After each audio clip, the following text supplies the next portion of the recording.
Good evening, good evening, good evening, and welcome to a very impromptu stream. Tonight, myself and my gorgeous lady here have decided to review a movie. Not technically a Christmas movie, although it does come on during the holidays. I find this movie does pop up on TV during the holidays, and I remember watching it at home, getting it on VHS around Christmas time. It is 1991's Robin Hood, Prince of Thieves, where Kevin Costner is great, is the great English folk hero, Robin Hood. He is. I did not know that man could do so. Is so versatile with his accents. That's a word for us. That's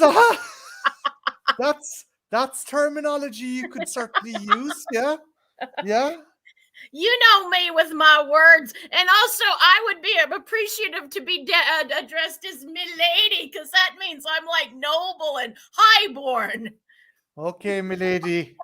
Ooh. But Kevin Costner cannot do an English accent, okay? Can we No, just agree to that? no, he can't. Even though I have a lot more love for Costner than most people, I will concede on this point. Well, I mean, everybody made fun of it. People were making fun of it back in the day, and even though this is a movie that doesn't get talked about, people forget this was a huge hit at the time. Oh, People were this was losing a their. monster. This This was a was like monster hit. it Both sides of the was. pond. It was, Um, and I was thinking when we were watching it, Marty, it maybe not have started the trend, but it definitely shaped the trend of these kind of high, big budgeted action movies that leans a little bit more into the comedy. Now, I watched the extended cut of this, and we really leaned into the comedy, but even without the extended cut, they still have a lot of comedy. but it also kind of done the whole thing of like the kind of it slightly brought back kind of sword and sandal and kind of swashbuckling adventure, be it this or Gladiator or kind of like under the pretense of historically this fucking movie plays it fast and fucking loose with history. But Um, because I've heard people say, do you think that this sort of makes particularly Americans, but anybody who watches this dumber because we think, oh, this was what must have been in merry no, old England? no, because do you know what? As egregious as this is and as fast and loose as it plays with history, it is based on the legend of Robin Hood. It's not masquerading as like fucking like it's set during the Crusades and Mhm. Richard the Lionheart and stuff is mentioned and Robin Hood's participation in the Crusades is mentioned, but it never tries to do hard history as whereas Mel Gibson via Apocalypto or like other movie. Look, I'm sorry, babe. Braveheart I was gonna again. say, well, let's just Yeah, throw yeah, them all out. yeah. No, it's just at least this does not go under the guise of trying to do like a historically accurate epic because someone I think the Nick Hodges the history buff Yes, on history his buffs, channel. history, Yeah, brilliant great channel. channel.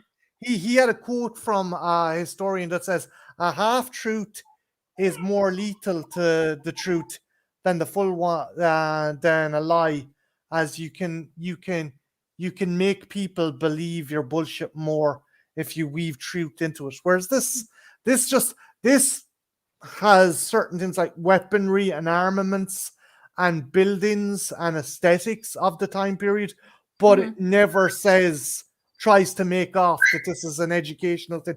Hey, Iron Man Studios, I checked out this guy's channel today.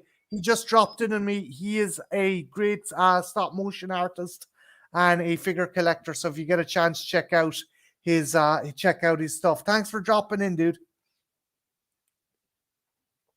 Jane, you're muted. Babe, you're muted. Sorry. I'm also what I was going to say is that this is okay. This might not be super historically accurate, but it is better than some other Robin Hood movies that would come in later. 1 second, Lynn. Sorry about this. No bother. Yeah, no, Jen is right. There was a couple of Robin Hood movies that followed on. This actually competed with another Robin Hood movie that came out at the same time, starring Patrick Bergin, Uma Thurman, and Jürgen Prochnow, which I think was filmed over here and was done by 20th Century Fox. This was done by Morgan Creek and Warner Yes. Brothers. Fun fact, the theme of this that you hear at the beginning with the dun dun dun dun dun dun dun is actually what they used for all of it, and also Disney would use it for their previews later on. This was quite a tune. Yeah, oh, sorry, babe, go on. No, go ahead. I think we were going on the same track. They used this for the Disney Three Musketeers movie with Chris O'Donnell and Kiefer Sutherland, ironically, which also had a Bryan Adams song on the soundtrack. I'm not surprised. She'll check it out. I don't think it might be her bag, but I will definitely drop a sub. I will definitely check it out. But again, this, as Jen said, this movie done gangbusters on both sides of the pond. Not only did we get novelizations, we also got action figures, and good old Kenner decided to grace us with some action figures, such as these guys. We got basically the main characters. We got a couple of different Robin Hoods. We got Crossbow Robin Hood, Longbow Robin Hood, the Dark Warrior with Pike Sight. I think that was supposed to be the Celts. Azim with Scimitar. Friar Tuck. There's a funny story with Friar Tuck. Little John, Will Scarlet with Crossbow, and a Sheriff of Nottingham. We only got two bad guys. We also got a Bowler Bomber, a Net Launcher, a Battle Wagon, and the Sherwood Forest playset. Now, fun fact, the Sherwood Forest playset and Friar Tuck share an interesting thing, as in the essentially the Sherwood Forest playset was basically the Ewoks playset from Return of the Jedi, redone to be essentially a Sherwood Forest playset. And Friar Tuck's body was recycled. Essentially, they used the body of the Grimorian Guard to make Friar Tuck. So yeah, Kenner definitely knew how to save a buck. Oh man, even I knew that, and I know nothing about Star Wars. Also, hi, Horror Cat Dad. Yes, and but more importantly, you know what else this movie gave us, at least to little Jen, was my discovering of the fucking legendary Alan Rickman, who steals every fucking scene in this movie, including "I'm gonna cut your heart out with a spoon." I know that doesn't sound nothing like no English, but you know, I'm American. Thanks for dropping in, Horrorcat. Again, another cool fucking channel and a collector of figures after my heart. Yeah, no, Alan Rickman kicked arse in this movie. So, spoilers for a movie that's what, fucking 22 years old now? I think it's 32. Something. We were kids. It wasn't like maybe 10 or 15 years, Marty. We were kids. You can't bullshit the audience, Jen. They can fucking look things up. Anywho, so this came out in 1991. So spoilers for a movie that's a certain period of time old. It starts off in Jerusalem. Yes, it does. Yes, it does. And you have Kevin Costner and playing Robin Hood and his friend Peter, who were crusaders, obviously during the Crusades. And they're about to have their hands cut off. And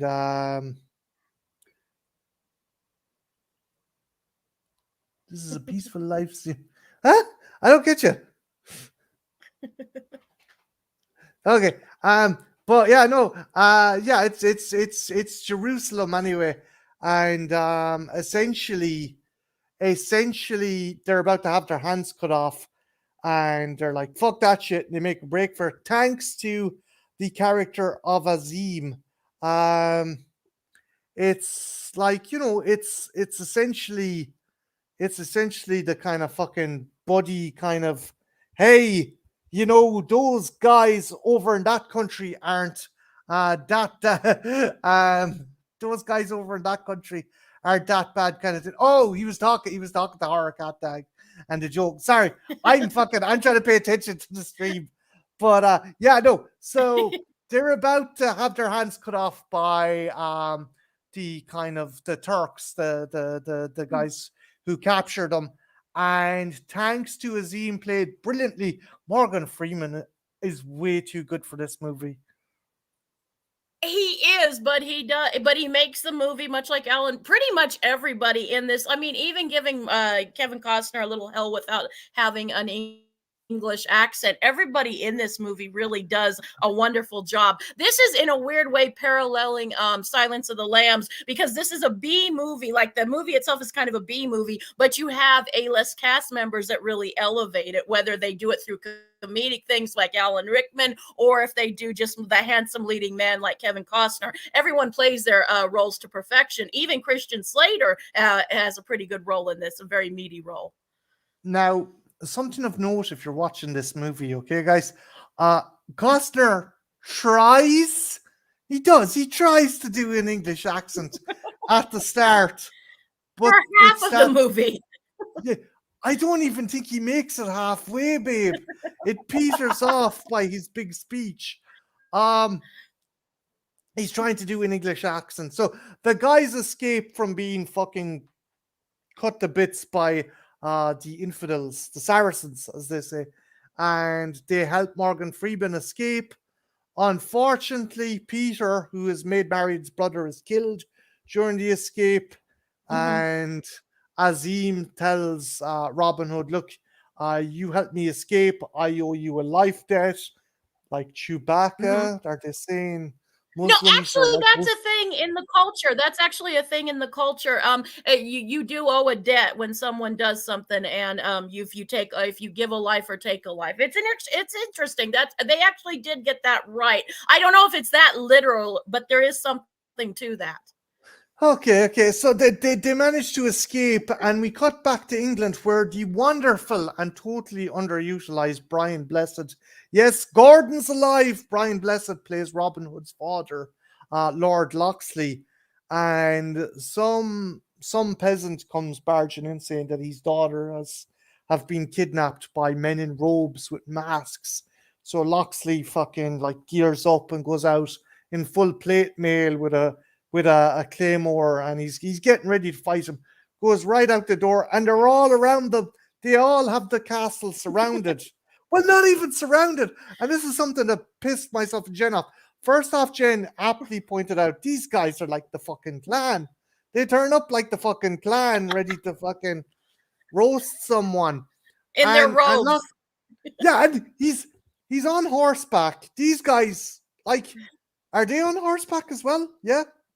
Yeah, they are. They're on horseback as well. Yeah, they were. But Lord Locksley is literally pissing distance from the gates of his castle. Yeah. Yeah.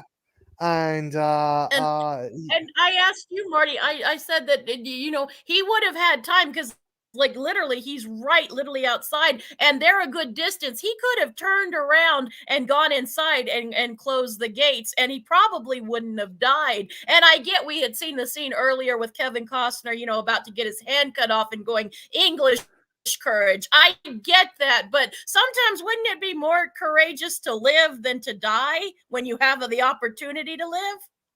Yeah, but like, he had a sword and armor, and these guys were just looking the to Klansmen. Yeah, they were looking to string up some out of towners, them folks that don't belong here. But yeah, no. He charges them on one. I was just going to say, I was going to go back a little bit. The one thing, like, I know I didn't notice it so much as a kid, but noticing it through an adult's eyes, the scene in the jail with Kevin Costner and Morgan Freeman and Peter, and how they portray, the Arab culture and stuff. it's very, you can tell Americans had their hands in it just a bit. Now they do show some good things with Azim later on, but it's very patriotic and American. And I even though it's an Englishman we're following, it has that John Wayne kind of feel. You could totally take out Kevin Costner and replace John Wayne, and it would still feel right at home. You get what I mean? yeah, I again, like, you could. I can't believe I'm giving this movie a get out of jail free card. You could say, well, this was 1100s, fucking. This is like the time of the Crusades, so they weren't exactly going to Mm-hmm. be super PC towards any Arab or Muslim they No, came across. no, they weren't. I'm not nitpicking it. I just find it, just even for the time, it feels very like, I don't know. I just get that. You get what I mean? It's a feeling you get during those scenes, Oh, like, oh, huh. oh no, you're I dead don't know. right. You're dead right. Probably been There was definitely this, like, oh, they're bad, but not all of them yeah, are bad kind not of all thing. of Like, no, no, no, no, yeah. no. So Robin Hood makes it back to England after his father is killed by the sheriff of Nottingham's KKK, played fantastically by the late great Alan Rickman. He is Mhm. absolutely pantomime in this role. He is doing absolute pantomime, Disney level fucking villainy, and the explanation is fantastic. Jen gave me the explanation as we were watching. How was he able to get such a good performance, Jen? Because he actually got offered the role two more times before he actually took it, and why he finally took it is because he's like, okay, I'll do it, but I want carte blanche over this character. However I portray him, you guys have got to go with me. And he was dead right. Now, again, if you're looking for something a little more serious and historically accurate, this would not be the portrayal of the sheriff of Don't get off at Nottingham, this but it station. is such a fun. This is this is the trick. You stay And on he board does the ham trick. it up. Oh, But but I it was thinking works. this movie would not have worked as good if without what Alan Rickman did. He Yeah. just turned it up to 100, and it worked so well. And I encourage anybody who hasn't seen it, if you have the opportunity to see the extended cut, because most of the extended cut scenes are Alan Rickman and Mortiana, and oh my god, he's actually toned down. They actually managed to give the illusion of toned down if you've watched the extended cut, because man, he even goes more off the rails brilliantly. I'm kind of sorry they cut it out. I can understand for time, but I kind of am sorry they cut out those scenes. Like, the fact is, there It's is just some good. camp. Alan Rickman is Yeah, pure camp in this. yeah. They like, they do have some good kind of secondary villains in this. Like, Michael Winscott's Guy Gisborne, the sheriff's cousin, is fantastic as in that role. He hams it up a wee bit as well. Again, Michael, you can't go wrong with fucking Michael Winscott. Like, I No. love everything he's in. He was in again, connection to the Three Musketeers. He was in that, and the actress who played Mortiana was fantastic as well. Like, I was like, Mhm. Geraldine McEwen. That's the actress's name, and I think she yes, had a heyday more. I think when she was younger, she had some stuff under her belt. I think she was an older actress at the time, and I think that this role was wonderful, and she got to hide under the makeup and got to do a different performance. yeah, like, again, there was a the character is like, it's like someone. Oh shit! Did you lose a deadite from fucking Army of Darkness? Because she's super crony. I mean, like, the movie, the movie, the movie slightly, ever so slight. I mean, pubic hair slightly veers into fantasy, just about. I don't know. Did you get that? Did they try and Just about. did you what? I was just gonna, yeah, I get what you're saying. I do. They did go slightly. They definitely gave like any little girl like me who loves witches and that kind of thing a certain expectation. I mean, we have scenes literally where she has snakes and frogs, and she has like she cuts her arm for blood to see things and to tell Alan Rickman things. And I also love how she and Alan Rickman play off of each other because it's a very fucked up dynamic, but you believe that they're mother and son, even though you find out later, and you said in the novelization it goes into a lot more Yeah, detail, they and they in they the go way extended cut, you deeper. find out a lot of more. Yeah, But I did love, you like, there's this find? one scene where Alan Rickman, where, oh, sorry. No, after you, babe. Go on, go on, go on. Well, I just, there's a scene that I love with that when Robin Hood has just taken all of the sheriff of Nottingham's money and everything, and he comes in and he just starts stabbing the table, and she just kind of stands there very non blasé, and goes, "Something vexes thee." That is Yeah, such a mother and son. That's kind of like that being Christian.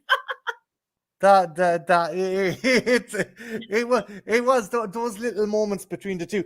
Do you think that audiences missed out in not getting the extended cut? I really do.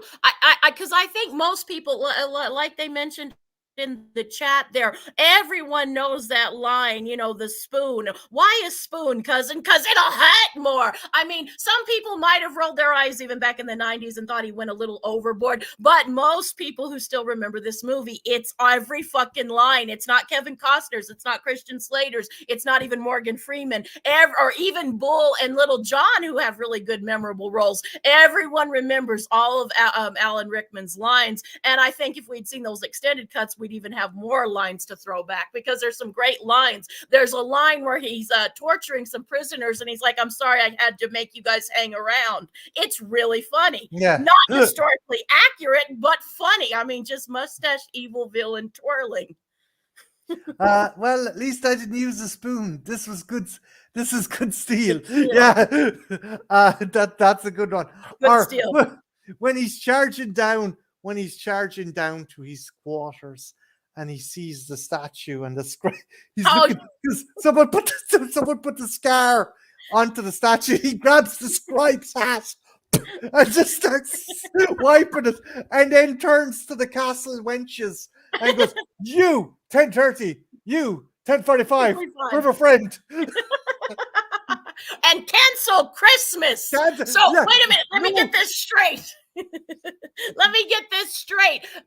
Locksley causes me to hurt the people more, and they love him for it. I have been too merciful. Cancel the scraps for the widows and orphans, and cancel Christmas. That was brilliant. That's again, he's brilliant. So essentially, Robin Locksley comes back, and he at first he rescues a young boy called Wolf, who we don't know is Little John's son. And it's 4 or 5 guys led by Guy Gisborne. Again, Michael Wood Scott's pretty cool. He doesn't reach the heights, nowhere near the heights of Rickman, but I think he's still pretty good, because he's like, it's like I don't have time for beggars and stuff, and he's like, the product. He hams it up in his own way, but he doesn't go fucking full pantomime.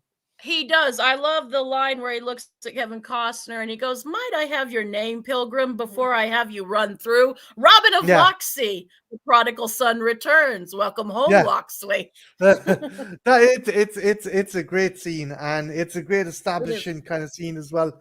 That like we've seen Robin escape the dungeon, but he's able to kind of tackle like 4 or 5 of Guy of Gisborne's men, and to his annoyance as well, because Creepy McGee, welcome. Because Azim is Muslim, he has to pray at a certain time of day while looking to Is there no sun in this cursed country? Yeah. I love that line. So Morgan Freeman puts down the shroud and he's kneeling and he's praying. And then, now would be a good time to honor that death. And he's having to fucking take out these guys himself. And I love how he gets on afterwards. This does not include mealtime or praying time or any time I'm outnumbered 5-1. Whining like a mule, you're still alive. They um, have that's something people don't talk about. They have really Morgan Freeman and Kevin Costner had really good chemistry as well. they do, and it's interesting as well because the Azim character was never really focused on. He was kind of, I think he was a creation of Robin of Sherwood, which was an English series that ran in the 80s. So they kind of plucked this character who was never originally part of the legend. He was like, I think Reynolds saw the TV show, goes, okay, I'm gonna put this character in here because it was a good avenue to like, I want to put Morgan Freeman in this role, but it's 11th century England, and I don't know how to get Morgan Freeman into it. So it's But like, they yeah, do it pretty well, and I they love do. how everybody, calls him there's that scene with Duncan, the blind servant, that Yeah. says, "Curse all Moors," and then he goes, "Azim, what manner of name of that? Irish?" And I just looked at you and I go, "Really?" No, maybe there's some how you? I'm Azim from Connemara. How are you doing?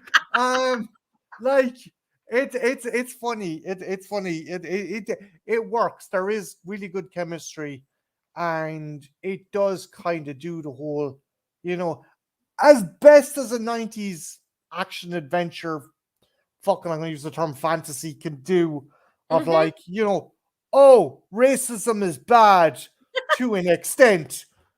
But they do like they do, and they do a couple scenes, particularly the breech burst scene later on, where Friar Tuck, says don't listen to him, he'll kill her, and all of that, and then later on they kind of, it's an easy movie fix, but it gets its point across, and it handles it as subtly as this kind of movie can do it. You know what I mean?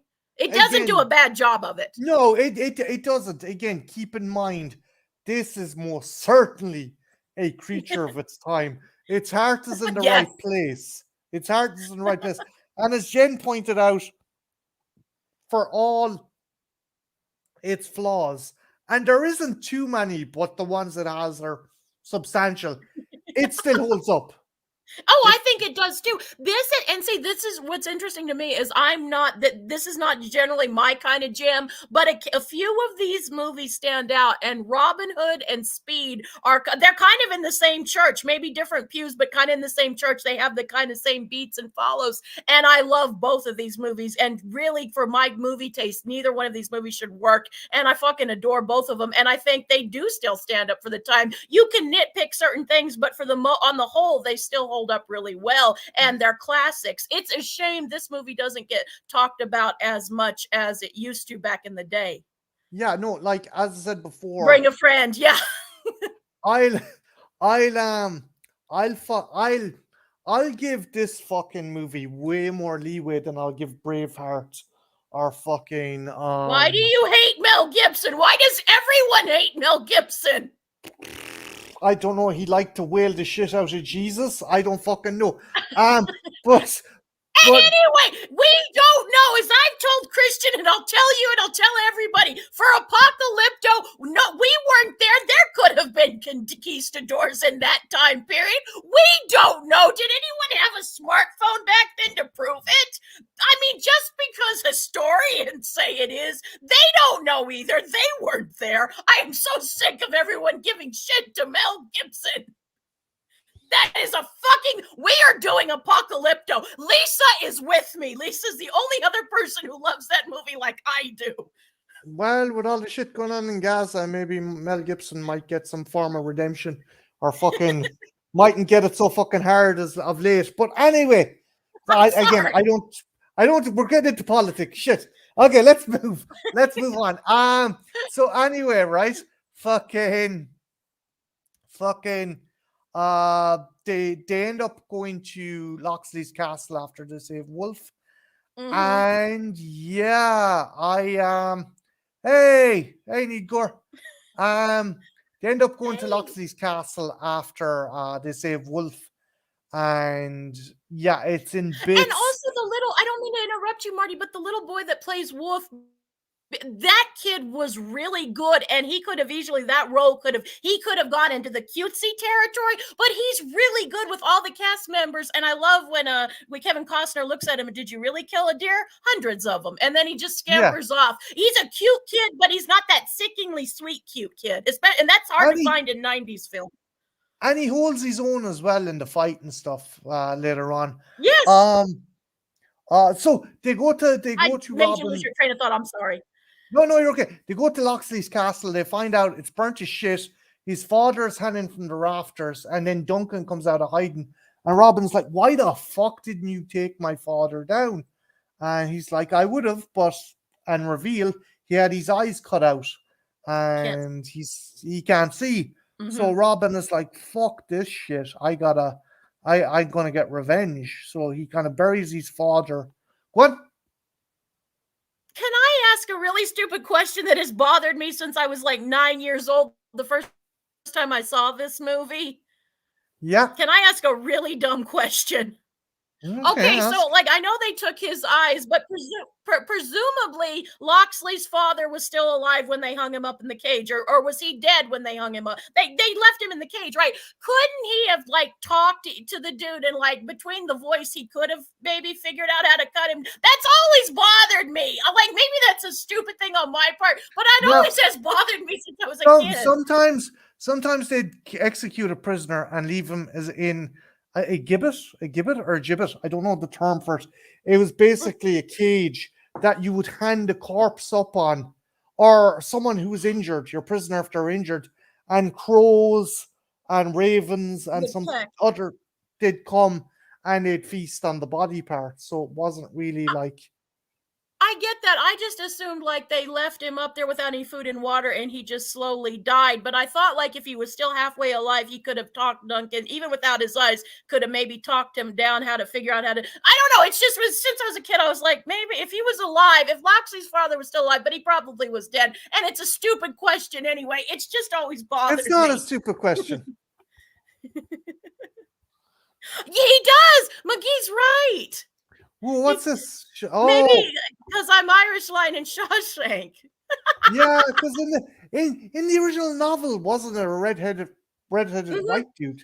Yeah, it was, and it totally was a redhead. You're right. No, I'm glad they went with Freeman, because when Shawshank came out, I don't think you would have just gotten some fucking shitty American actor trying to do a fucking Irish accent. Hey, you've known some Americans that can do real good Irish accents. I know I do, babe. But back then, just no. Top of the morning to you. Oh, laddie. Oh, Sid's perverse. Anyway. Bless me 4-leaf clovers, lads. Stroke me clover. Anywho. We just can't get away without doing Irish shtick for this all the stream, can we? We never can do one. You fucking love it though. You love fucking just trying to fucking. So he vows vengeance upon the sheriff, but also has to follow a promise he made to Marion to deliver a ring. A promise he made to Peter to deliver a ring to Marion. So the three of them, Duncan, Azim, and Robin, travel to her castle, and like it's like what's Azim's line? This welcome is as warm as the weather. Like, yes, the hospitality in this country is as warm as the weather. So like fucking Robin's like knocking on the door. No more beggars. No beggars wanted. And essentially he explains who he is. And he gets in to see who Marion looks like. It would be cool if that was a legit callback to Robin. Maybe. It would be. It would be very cool.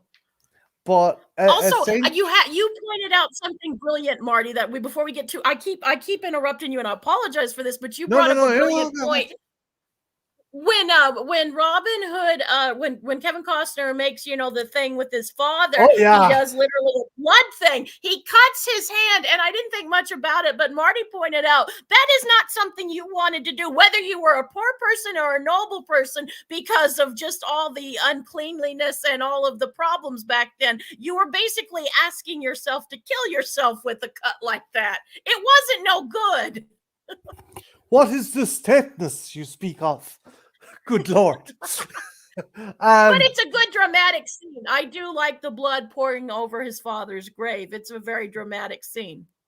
All he'd have to do is just a slight nick, but he's like, what the fuck are you doing? Anyway, they arrive at He Marion's. has a lot of guilt. He does, but Jesus, you don't have to fucking open a fucking artery to sort it out. I would want you to open an artery if I got killed and you were avenging me. I'd be like, hey, why does this fucking I'd open up a small one, but if I opened up a big one, I would be dead, therefore negating my ability to avenge you. You understand the pretense that I'm going for, right? I get you, but I'd want more than a little pinprick on your finger, Marty. That's just not dramatic enough for me. I need theater, babe. I need theater. Can I wrench out one of my teeth and just spit on your grave? No. Like, I love you, babe.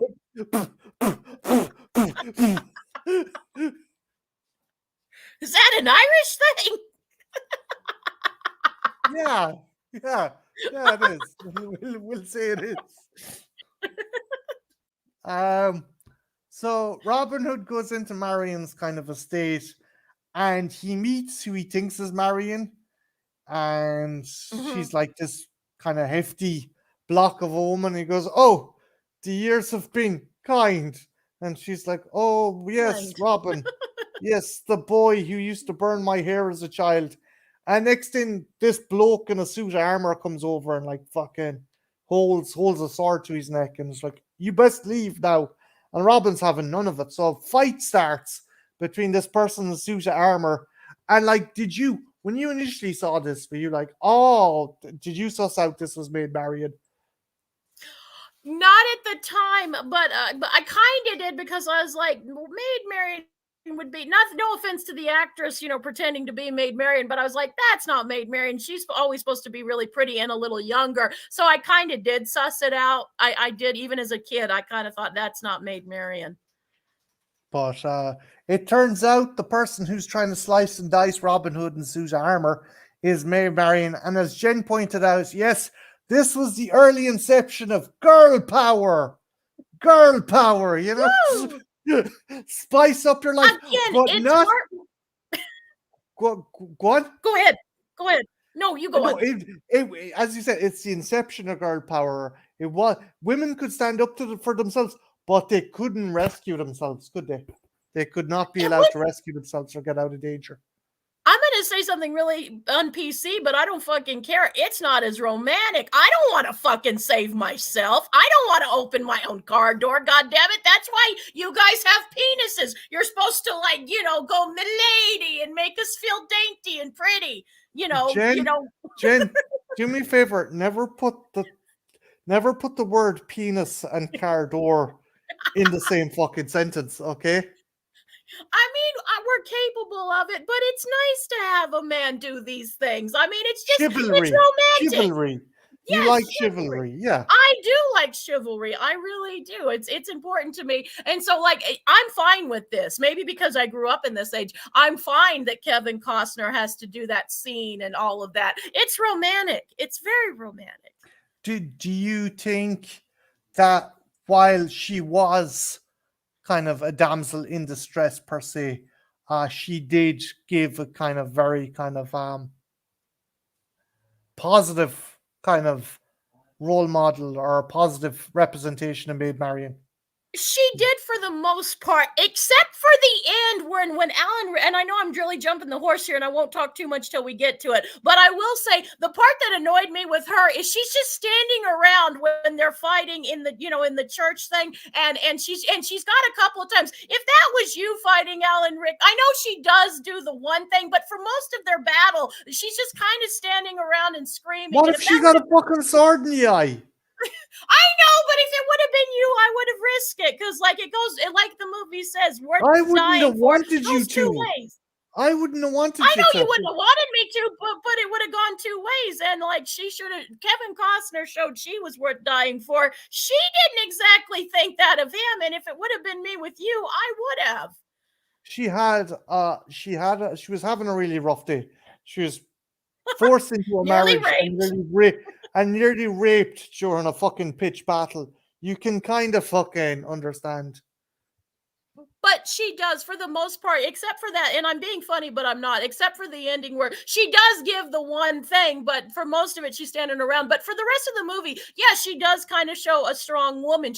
There's that line where it says that, I'm the king's cousin and it is my station to look after these people. Instead of going, she has the option to go to court and have a cushy life, but she wants to help the less fortunate people, much like Robin Hood. Basically, Robin Hood and her are kind of the male and female Yeah. mirrors of each other because Robin Hood has guilt about his father. She has guilt over her brother. So, and they're both dealing with that. So it kind of makes sense. Whoever wrote this actually had some nuance with this story and the love story in particular, which you have to appreciate because a lot of these kind of movies, they just throw them together. But if you look a little deeper, they actually makes a lot of sense why they fall in love with one another. Yeah, no, it's I think Marion initially thinks that fucking Robin A was just some spoiled bully. spoiled bully, a noble boy who wanted to go off and play soldier, Mm-hmm. and he comes back and she realizes, yeah, war fucking changed this young man. War turned him into a more mature and compassionate person. He saw horrible things happen, and he kind of that kind of meanness left him. Why didn't she Humbled fight him, back as as he much said. at the end? She put up a fight. Yeah, okay. Yeah, Yeah. horror cat dad agrees with you. But you make a good point. She'd had a rough day. She did have a rough day when that happened, but still, I mean, I think it would have been a little bit more believable. I know if it would have been you, I would have done it, even if it would have risked, because I think it goes both ways. If you really love someone, they're worth dying for too. Just because you're Yeah, the dude doesn't mean I wouldn't be willing to die for you. but yeah, no, it's. I think it's. But you do make a good point. She's standing there. She's like literally the damsel in distress, and but for the In that most scene, part, she is a well, fairly for the most capable part of and the movie, competent. Yeah. So she's herself, likable too. she is, because she shows like the reason she relents to marrying the sheriff in Nottingham is because he's like, I got all these children here. I'm gonna murder the shit out of them if you don't marry me. So she's like, okay, I'm gonna do Mm-hmm. it because as you said, she cares for her people and stuff. So She uh, does. so Robin and herself have a bit of a chat, and he says, "Look, I give your brother my word I'd look after you." And she goes, "You're just a spoiled bully who went off to play soldier. I don't need your help." And yeah, creepy McGee, that's quite a proposal. Murdering, threatening to murder children. Um, why did you just look up as if you got a fucking light bulb in your head? No reason. I just, Oh, that's gonna be a hurdle long enough to fucking jump over next. Anyway, right? So they chat away, and she's like, "Look, I don't need you to look after me. I think you're full of shit, and yeah, I want you off my land because you're going to cause nothing but trouble." All of a sudden, Guy Gisborne and his cronies turn up and chase them off the land, and they're like, "Oh, was anyone killed?" And she's like, "They're horse thieves, you you imbecile." they're And he goes, stealing "What? my horses. They're stealing my horses." And Guy Gisborne, I do like his line. Hopefully they didn't steal your virtue, milady. And he fucking just bombs off after him. And because Azim's horse is carrying Duncan, and the poor fucking horse that Robin's on got a crossbow bolt into the arse, they can't outrun them, so they decide to go into Sherwood Forest. And what did you think of Mhm. the scene? Did you think it was a good establishment of Sherwood Forest and the Merry Men?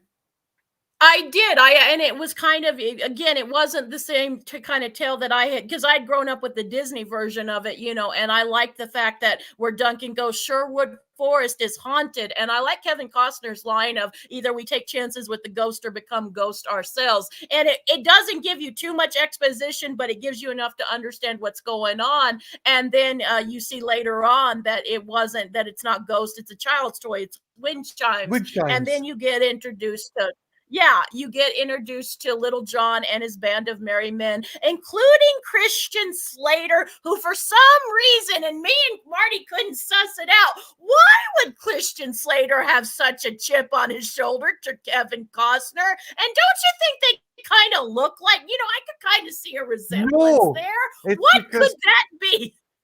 Great. Well, I don't know, but I started to think they were brothers because they both had terrible English fucking accents. No, I think Christian Slater There was a young actually man does who a crossed wee bit across better. the river. He fell in. Now look at him shiver. Jesus Christ, Yeah. Christian Slater, please. I believed it. Okay, now when I was a kid, I was like, oh, that's good acting. He really does sound like one of them Englishmen.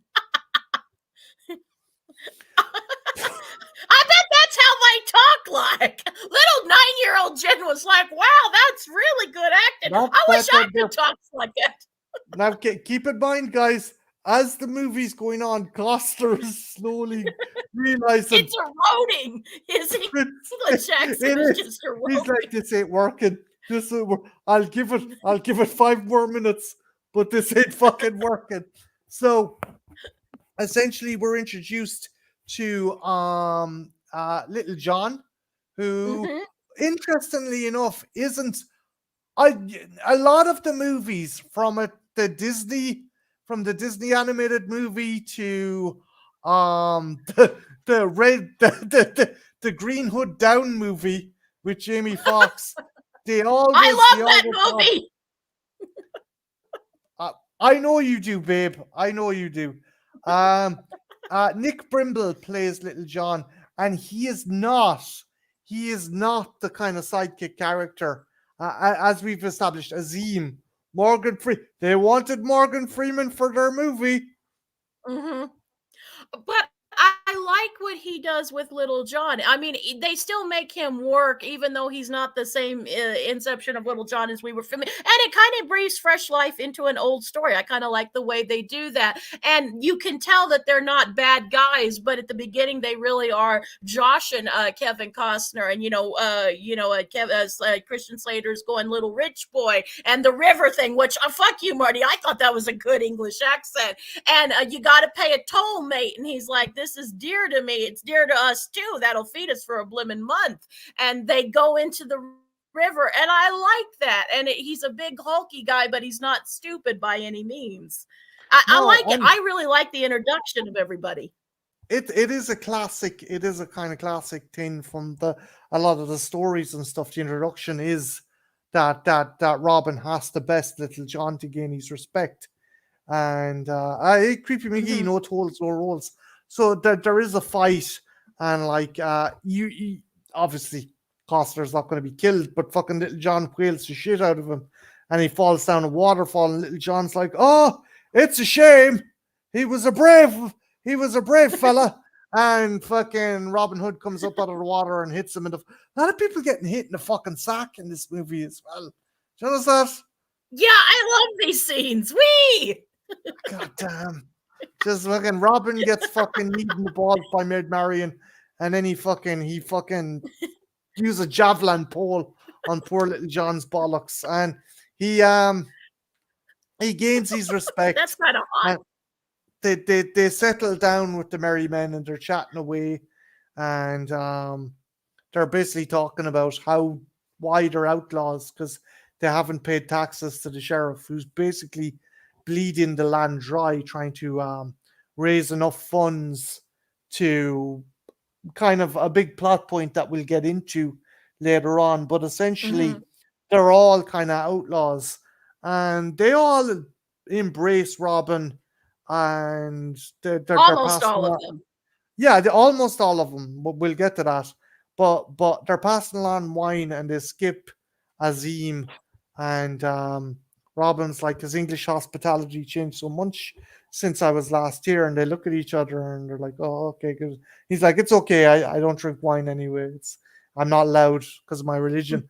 So they're chatting away, and we Christian Slater really has a hard on for hating fucking Robin Hood. Will Scarlet, the character of Will Scarlet.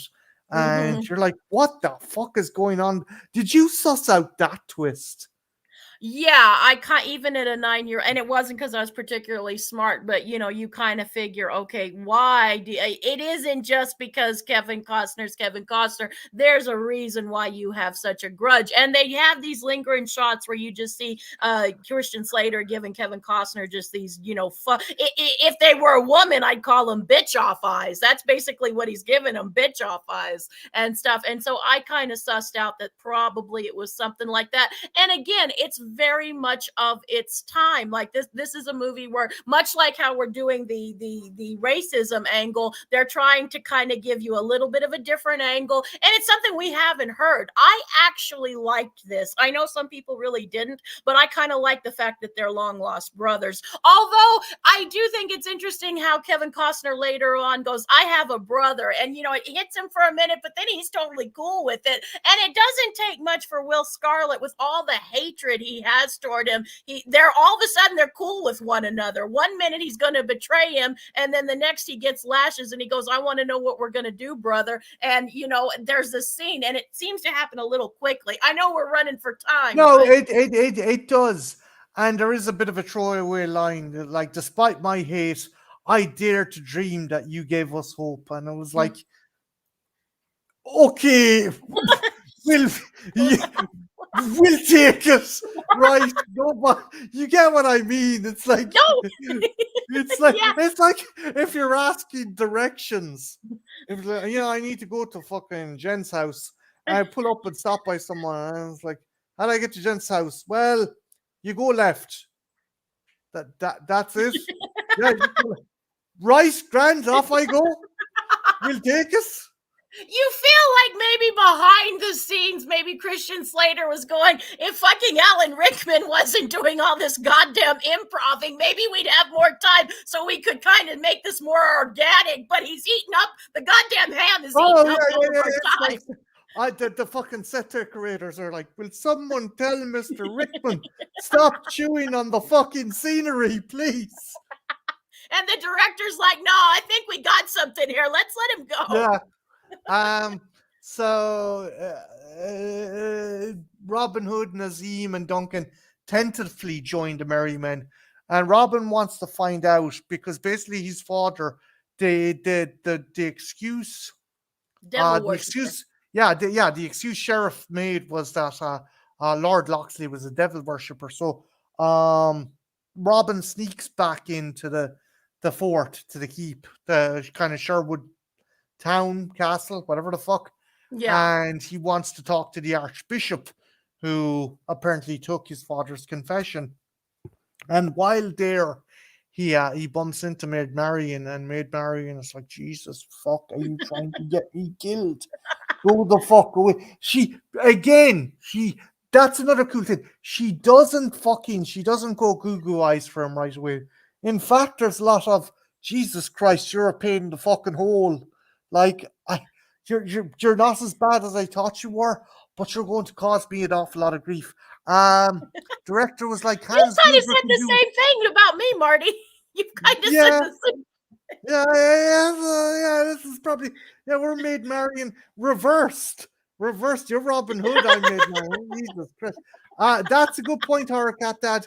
You see, his comment there. The director was like, Uh-huh, Hans Hans. Gruber can do whatever he wants. But I agree. I agree. And it was the right choice to let him off his leash. It really was. oh yeah, he fucking, again, the scenery was chewed up. So Robin sneaks in, chats to Marion, and then goes in to talk to the Archbishop. Meanwhile, the sheriff in Nottingham is trying to put moves on Maid Marion. He's like, "Oh, you should, leave your castle behind, and I'll protect you." And she Let goes, protect. "Oh, yeah, Yeah. yeah." And she kind of senses there's something up, but she kind of strokes his ego a bit and go, "Oh, it would be such a great thing for Richard the Lionheart to hear. Hey, Dice, Richard the Lionheart to hear that you're so concerned about his cousin." And I love that scene as well because Rickman's like, "Yes, Richard the And he Lionheart." runs off. He kind of scurries off like a Yeah, little yeah, yeah, kid yeah, yeah. almost. It's Like, like I gotta get out of it's here. like fucking shit. But before he does, he gives her a dagger, which I think is Hmm. really clever. This scene, he gives, "Here's for your protection," and that's where she's like, "Oh, my cousin Richard the Lionheart would be so happy, yes, if he ever comes back from the Crusades." So Robin goes in and talks to the Archbishop, and they seem on kind of amicable terms until the bishop says, "Yeah, your father confessed." And Robin's like, "That's not my fucking dad." And he goes to leave, opens the door, and there's the sheriff, and he's like, "Fuck!" So he pulls out a dagger and like cuts fucking Rickman in the face, and Rickman's like, "Ah!" Yeah. I mean, he hams the shit out of it, and it goes very kind of swashbuckling kind of thing. He grabs Hmm. onto like a rope for a chandelier, cuts it, and goes up through the fucking, or no, bell. It's a bell. It's for Yeah. the bell Belfry. tower, Yeah. and he goes up into the belfry, and he's like fucking taunting him, and fucking Rickman's like, get him, and they're shooting fucking crossbow bolts. And not only does he cut the sheriff's face, he steals the sheriff's horse, this beautiful white horse with really ornate armor and stuff, and fucks off and manages to steal a bunch of food. And and the sheriff is so pissed off he starts beating the shit out of the guard at the gate.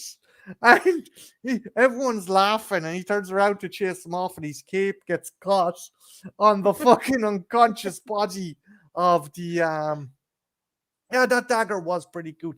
The unconscious body. What did you think of that escape? Was it swashbuckly? Was it silly? Did you think it worked? No, I think it was kind of a nod to some of the older. I'm trying to think of Errol the Flynn. acting. Thank Errol you, Flynn. thank you.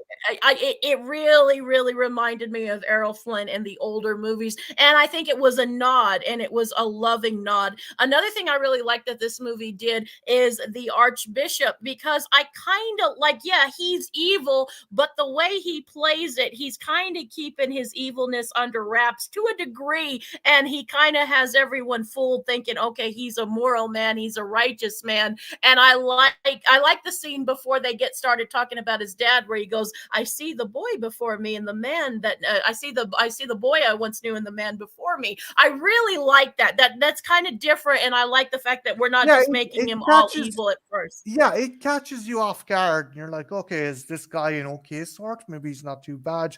But as the Hmm. movie goes on, so It re- Robin Hood arrives back to Sherwood, and they're fucking flipping their beans because he's going to bring the sheriff down on top of him. And Robin's like, Bloody's "Look, hornet's nest. yeah, yeah, bloody hornet's nest." And he's like, "Look, we can fucking, you can hide whatever, you can hide out here, but at the end of the day, like, we you can't hide for so long. Those wind chimes will only keep the sheriff's men at bay for so long." So Hmm. Little John's like, "Oh, are you thinking of joining us?" He goes, "No, I'm thinking of leading I'm you." gonna leave. So the sheriff goes on a kind of campaign of terror with his men burning the local villages and churches and stuff. And I have fucking Vietnam analogy vibes, like fucking uh, uh, uh, what's the movie? Platoon, where they're just going in Hmm. burning the food and burning The the kind village. of yeah, the village. Which also another analogy, like the tactics that Robin Hood uses is not too dissimilar from the Vietnamese, the Viet Cong used against the The more American soldiers. Yeah, I'm going off on a fucking tangent here. I just kind of like the fact that was weaved into it. I do because too. This movie is a little more clever than I think people give it credit for. Yes, it's oh very yeah, much of its time, and it definitely is doing what it does. But it's weirdly, it's more new. People give me weird looks, but it's actually a little more nuanced, and there's a little more care. If you look underneath it, there's it some care that they could have just thrown anything there, but they didn't. no, they didn't. It's not Scorsese, but it's not fucking dumb either. No. Kevin Reynolds was a good director, and I don't think him and Costner fell out over Waterworld, but I don't think that was anything that was Reynolds' fault. That was a budgetary thing that went Hmm. absolutely fucking beyond the pale. But Hmm. yeah, no, the movie has some things to say. It doesn't reinvent the wheel, but it isn't just fucking it isn't a script done with fucking crayons on the back of a fucking pizza No. box either. Like, And people still remember it fondly. Like, it doesn't get talked about as much as it did in the day, but people who know this movie, again, look at our chat. People are throwing out lines left and right of this movie. It's fun, but it still manages to make some points across. And I think sometimes that's the best way you learn things is when you're having a good time. It's not being super historical accurate, but people remember things and can take things away, but you're still having a good time. And I think that's a smart move. yeah, again, like I wouldn't try and fucking teach a history class with this movie, but No, I it's don't not trying necessarily to even do mean that. like That's historical it's stuff. not I even just trying to do that. no, no. Yeah, But there no, were the other Disney things like version's the fine. racial thing. Oh, Oh, sorry. Guanjin? Oh, no, I'm sorry. I keep cutting into you tonight. I'm sorry about that. No, you're okay. I just was saying I didn't mean even the more the historical version. I just mean like certain things like Morgan Freeman's character, him being a little with the telescope and the gunpowder and things like that. There's nuance there. There's a couple scenes that are Yeah, pretty it's nuanced and it still showing gets that, like, that kind of the Arab characters, which again you could say is actually maybe a bit more historically apt. They were more scientifically inclined than hmm Europeans at the time. Um, so Robin Hood essentially kind of causes the sheriff to fucking lose his shit with the locals, and they all come to the Merry Men's camp, and they're fucking ready to fucking lynch him. And this is the moment. Oh, hang on. The film, that's fun. It needs to be dramatic, funny, intense again when it needs to be. Yeah, it is. It is. Um, what did you think of Robin's speech to the people who came into the camp? I really enjoyed the speech, and I thought Kevin Costner delivered it really well. And again, it's kind of I don't make you any promises, but one. And I like what it does, and it's very reminiscent of other speeches in history. It's not historical or anything, but you can kind of hear remnants. It's a little bit sort of like the Braveheart speech, where you mentioned Mel Gibson earlier. It's kind of in some ways some of the Hmm. Braveheart speech, but possibly done better. Yeah, and again, it's not trying to allude to be anything historically accurate. 16 weeks that song stayed number one. 16 weeks. Um, so the other thing I noticed is Costner, when he kicks his dramatic gear up a notch, he's like, fuck it, this accent ain't working. So he drops the accent and just gives the speech in the fucking kind of his regular accent. And I'm going to go with Chen, a lesser actor that would hobble him, but he's like, no, just fucking, I'm gonna just naturally transition from this accent that wasn't working to my own accent and still make the fucking role work, and he does. I think he does. He does. I It's fun to josh him about it, but he did really good. And it's good to know your limitations. It Yeah. really is. It's good to know your limitations, and I like that. I know some people make fun of it, but I actually give him a lot of props. Yeah, no, he did. He still portrays like a cool kind of hero and a cool kind of folk hero, and we see a bit more animosity as well between him and Will Scarlet Mhm. because he's walking away, and Will Scarlet's about to toss a knife, and Wolf warns him, and he shoots into Will's hand, And I was like, Christian Slater looked more annoyed than, oh shit, an arrow went into my hand. I would be like, there's a fucking arrow in my hand. But Christian Slater was like, oh, damn you, Robin Hood, and just fucking went off and sulked. Do you think he should have been like screaming his fucking head? I mean, the sheriff of Nottingham got a scratch in the side of his face, and but it's the sheriff of Nottingham. He was never going to take that quietly. But yeah, he just fucking gets an arrow in the hand and just fucking just goes off and sulks. Yeah, he does, but it's a choice. It like much like Kevin Costner's accent, everything in this movie is a choice, and it's a cute choice. It might not be very accurate how someone would actually get portrayed to have an arrow shot through their hand, but it kind of works. And again, I think we're trying to go, hey, audience, you get it? There's something going on between these two. There's a reason why Christian Slater's pissed. Yeah, but they still could have him go, ah, my fucking hand! You just shot an arrow to my fucking hand, not like, I Do you hate think you the so director thought much. that would have been too subtle? Like, do you think they thought they were being real subtle with Christian Slater's character? Like, maybe there's some audience members that wouldn't have clued in that something's going on That between these fucking two. shocked me onto it even more. It's like, motherfucker, you shot me in the hand with an arrow. like that's I don't know. But we kind of get a montage of Robin and the Merry Men kind of building up their fortification, their Ewok village from Kenner. It's Um, it's olden time. It's Rocky or olden times. Dun, dun, dun, dun, dun, dun, you're dun. the best That's what I hear. around. No, I prefer fucking Karate Kid. No, we get a cool montage of them building up We the do. fortifications and making Again, very weapons. much of its time. The montage thing is very much of its time. Yeah, and it's cool, and it's world building and stuff, because while they're building up their fortifications, the sheriff is just getting fucking more and more annoyed with Robin Hood because he has another plan on the background, and he's still consorting with Mortiana. What's going on with Jen? Back over to Jen for Mortiana watch. What's happening with Mortiana while all this shit's going down?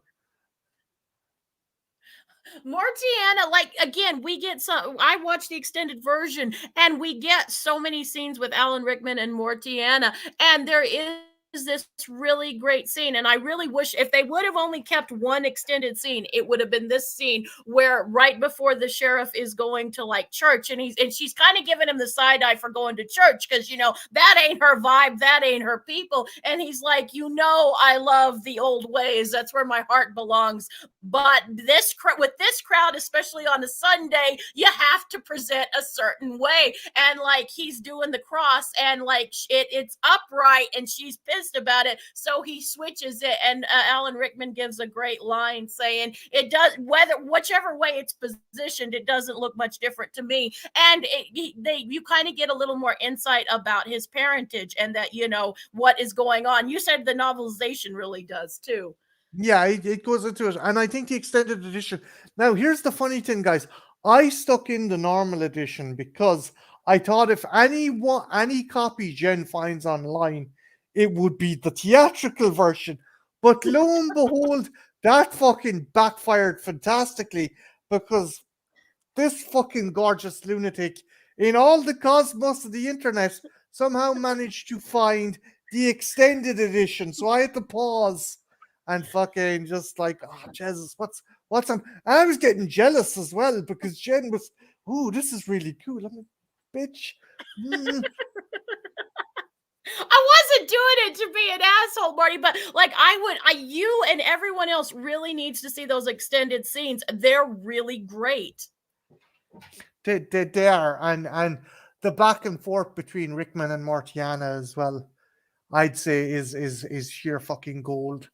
But Oh, it is. It is, especially with those extended scenes, because almost all of them are Alan Rickman and Mortiana. There's a few solo Rickmans, but for the most part, it's the two of them playing off. And I love Alan Rickman because he finds a spy hole in one of them, and he goes down, and he's just super pissed about it. But it also feels very much like a mother and son dynamic too. It's very relatable, even though it's a witch mother. So you're vibing with Martiana on a whole other fucking level that other people can't. On a mammy level. Oh, on many levels I am. She loves him in her way.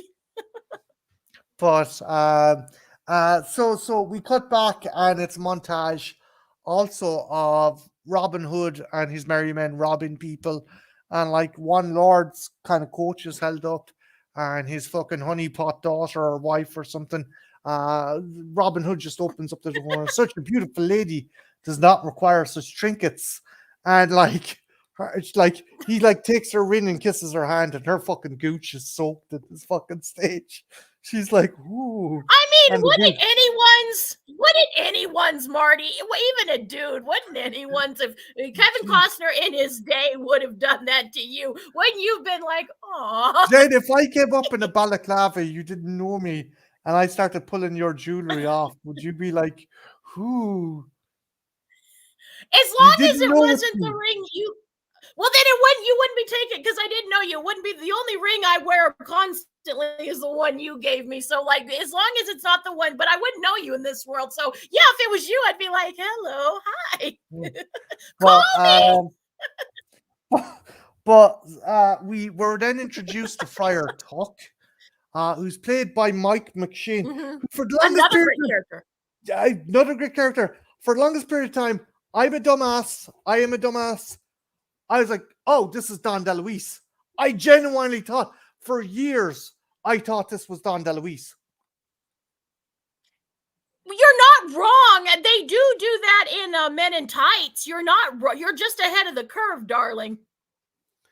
Was Don DeLuise in? He's not No. playing. He's not playing father, but he is in Robin Hood Men in Tights. So he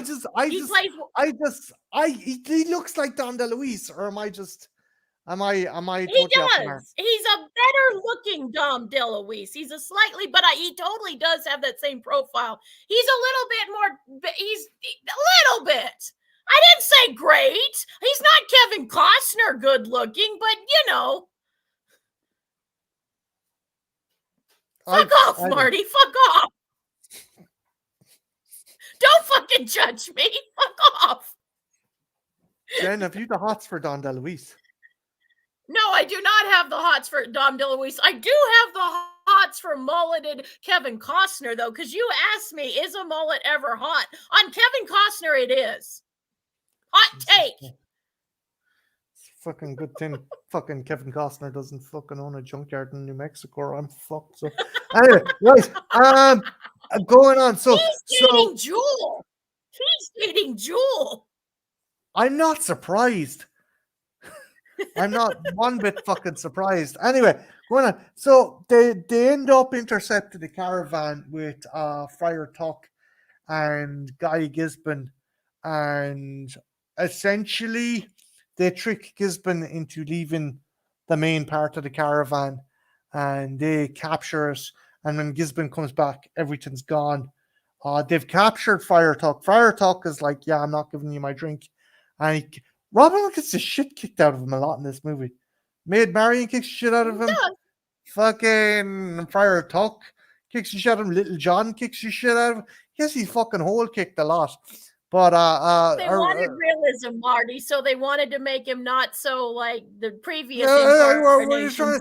Fucking John McClane, fucking Robin Hood, yeah. Yeah, basically. But yeah. They do manage to eventually capture and convince Friar Tuck to join their kind of cause. And as a result, poor Guy Gisborne goes back and explains to the sheriff, I lost the friar, the alcohol, and the money. And how does that go, Jen? How does that go for poor old Guy? Oh God, And I fucking love how Alan Rickman, because you think he's taking it really well, and he's going, the money gone, and he's just doing that, and then I love, this is where his cousin, he just starts weeping and goes, I tried so hard, you don't understand, cousin. And Alan Rickman, comes and puts his arm around him and goes, cousin, and he's talking beforehand how good the Spanish steel is, much better than the English one, and all of a sudden he runs him through, and the cousin has a look of shock on his face, like, what the fuck did you do? And he goes, well, at least I didn't use a spoon. And I love the way, and then he turned, and like all the workers that, all the blacksmiths that are holed up in the castle are just kind of stop, and they're all looking at him and stuff, and he goes, good steel. And then he just kind of jaunters off the way only Alan Rickman can. It's Win Scott gives a good performance as well, because he's like, just fucking stab me, you prick. We're related. But I like that. I do too. We also enter a scene where Maid Marian and Sarah.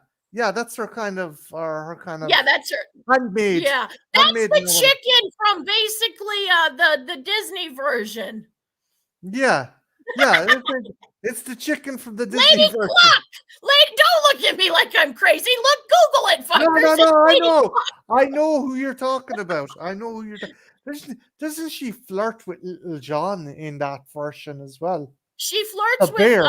She flirts with the bull. Because he goes to they call you the bull because you're so short, and no, because I'm so long. And he tries to whip out his dick, and Kevin Costner's like, leave it for the ladies. That was an earlier scene. I'm not. That's not in the Disney version. I'm saying she flirts with Little John, the bear. Oh, in the Disney version, yeah. But in this version, he tries to whip out his penis, which both Little Jen and Big Jen liked better. That held my attention way more. I love the Disney version, no way, but it would have been cool if one of the anthropomorphic animals whipped out their cock. And considering some of them were chickens, that could work on two levels. Jesus fucking H Christ. Yeah, I'm face palming as well, Creepy McGee. I'm face palming as well. Anywho. Wait, I got this train back on track. Thank God for me. I don't know what fucking God to thank to. Anyway, right. So it's kind of sexy, intimate moment. The chicken did have some massive cleavage. Thank you, McGee. We're never getting on this fucking. Speaking of massive. Can we do the Disney version, darling? Okay. Right. So Lady Marian Master Antonio Marian goes down to a waterfall so she can see fucking the palest ass I've ever seen in a fucking man. Oh, fuck you, Marty. It's Kevin Costner. Every woman and most men, if they were going to be honest and own their sexuality, might have had feelings and tingles down in their private parts, and it might have made them feel uncomfortable. Well, it was this chiseled physique and nice colored body, and then just two white round fucking circles where his arse was. I get it. He was in the water. Okay. But he's like, hey, what happened? Where did these two come from? What happened to your eyeball? Oh, it was 10, 15, 20 big lads. And Sarah's like, what the fuck are you on about? We kicked this shit out of you. So he takes her back to the camp where he takes her back to the camp. I don't either, Cat Dad. Don't go grabbing Kevin Costner's ass, be it realistically or imaginary. Well, no, but and I think some men were, and I'm not saying homosexual men, but they're like, I'm having feelings and tingles and ooh. And they were humming all of a sudden. They were humming Bryan Adams. I'd lie for you. It's true. Kevin Costner's kind of hot.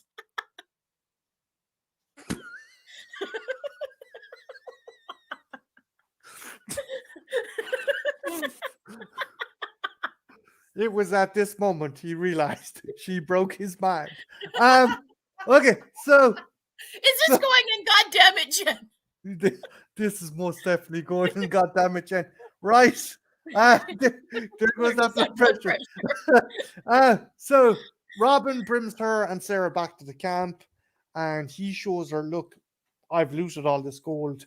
And she's like, oh, are you trying to brag? And he's like, I'm not keeping this shit for myself. I'm giving it to the poor people. And she goes, okay, so what's the sheriff doing this? He's fucking raising an army to fucking usurp your cousin. And she's like, there's no way he'd do that. He's the king of England. He's the king of England over in fucking Jerusalem fighting. If he pays his enemies, he'll pay his enemies off to stand against him. So she's like, oh, okay. And you can see the light bulb, like as she's arguing with him halfway through the argue, you can kind of see a light bulb. I like how that acting is, because you can kind of see a light bulb, like, oh shit, now I'm catching on to what you're laying down.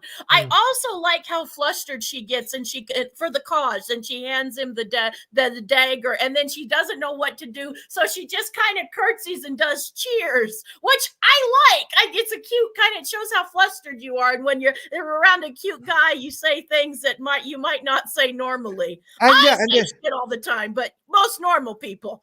And then she tries to go down the ladder, and she's like, oh, I can't. And he comes out and he puts his arms around her. Oh, we use this way, because she thought it was going to be like a less invasive way of getting out. But he fucking grabs her, and he's fucking grabbing a good scalp of her arse there. He brings her down the rope. Not that she ain't enjoying it. I think she enjoys going down in the rope with him.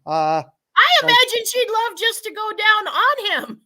Not just with him. I think she'd love to go down on him. You knew it was coming, Marty. And I bet it was coming for her, too.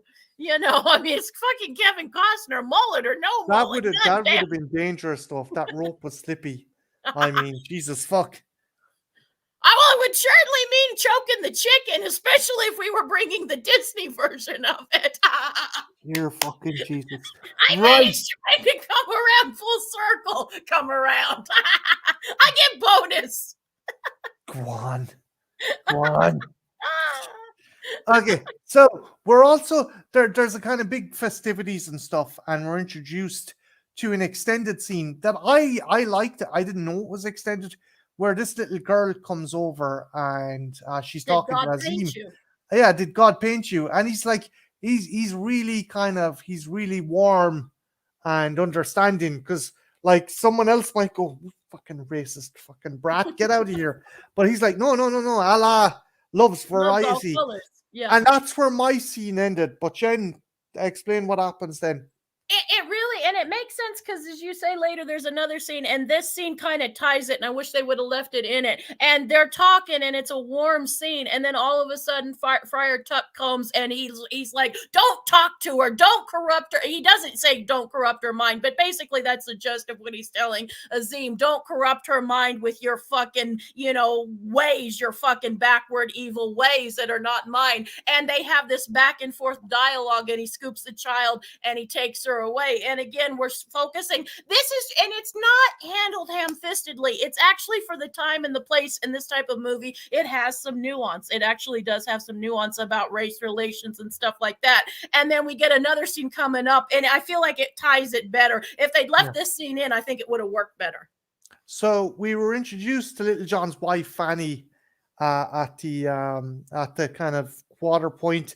She's one of the villagers who comes to stay with the merry men, and she's pregnant, and she goes into labor. Huh? Preggers!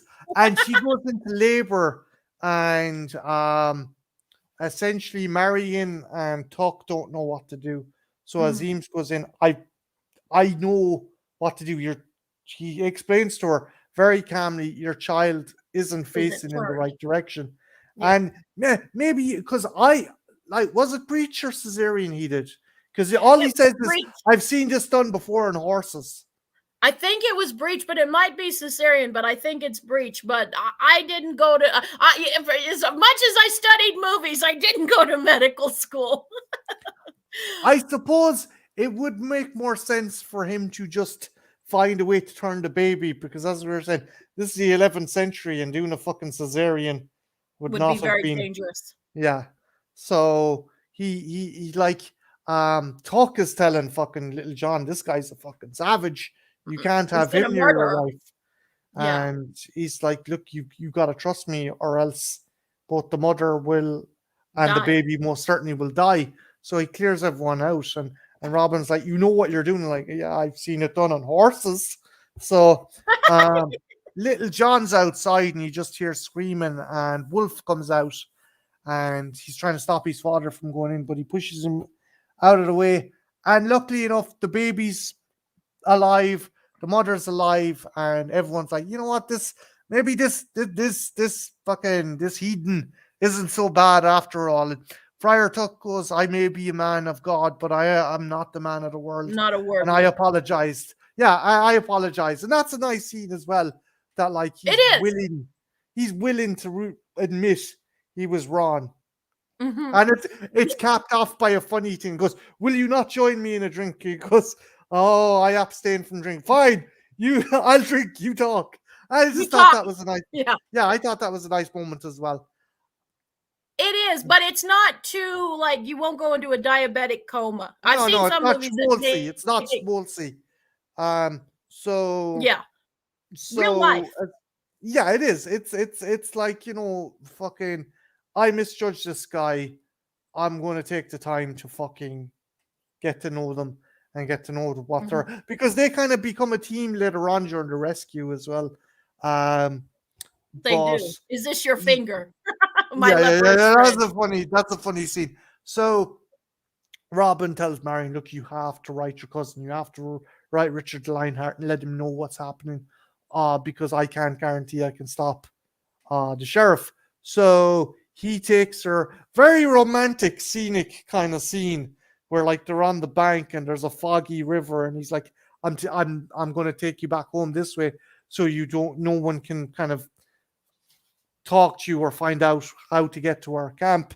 And that's when you get like the Costner, the kind of dulcet tones of the Costner tune coming through. And was this a romantic scene, or do you think it was schmaltzy, or do you think it worked, or what did you think? Where they're just I talking think and it actually I it worked. You're talking to a Kevin Costner fan, and I love when he does the lead. I always thought Costner was best with romantic leading roles. He's done a few of them, The Bodyguard and some others, and I always think he takes it really well. He's kind of these are the parts that he's kind of made for, to take, the damsel in distress. Not that she's a damsel in distress, but to take the damsel in his arms and passionately kiss her. It's done. It's been done. It has kind of, to me, I saw some people might roll their eyes and think it's a little cliche and overused and overdone, but to me, it's an old Hollywood move, and it's done very well. And they have some chemistry between them. yeah, I do like the back and forth between Costner and Master Antonio. Um, like There's a I don't playfulness between them. There's a real there is, playfulness there between is, them. there is, and it's not like she sees him and she's like, oh, I want to jump that guy's bones. It's like, this guy was a prick to me when I was younger. I'm not 100% sure. This guy's still a bit of a dangerous prick, but his heart's in the right place. Okay, guy's a rogue. Okay, this guy's a naked, sexy rogue. Okay, I'm kind of vibing this guy.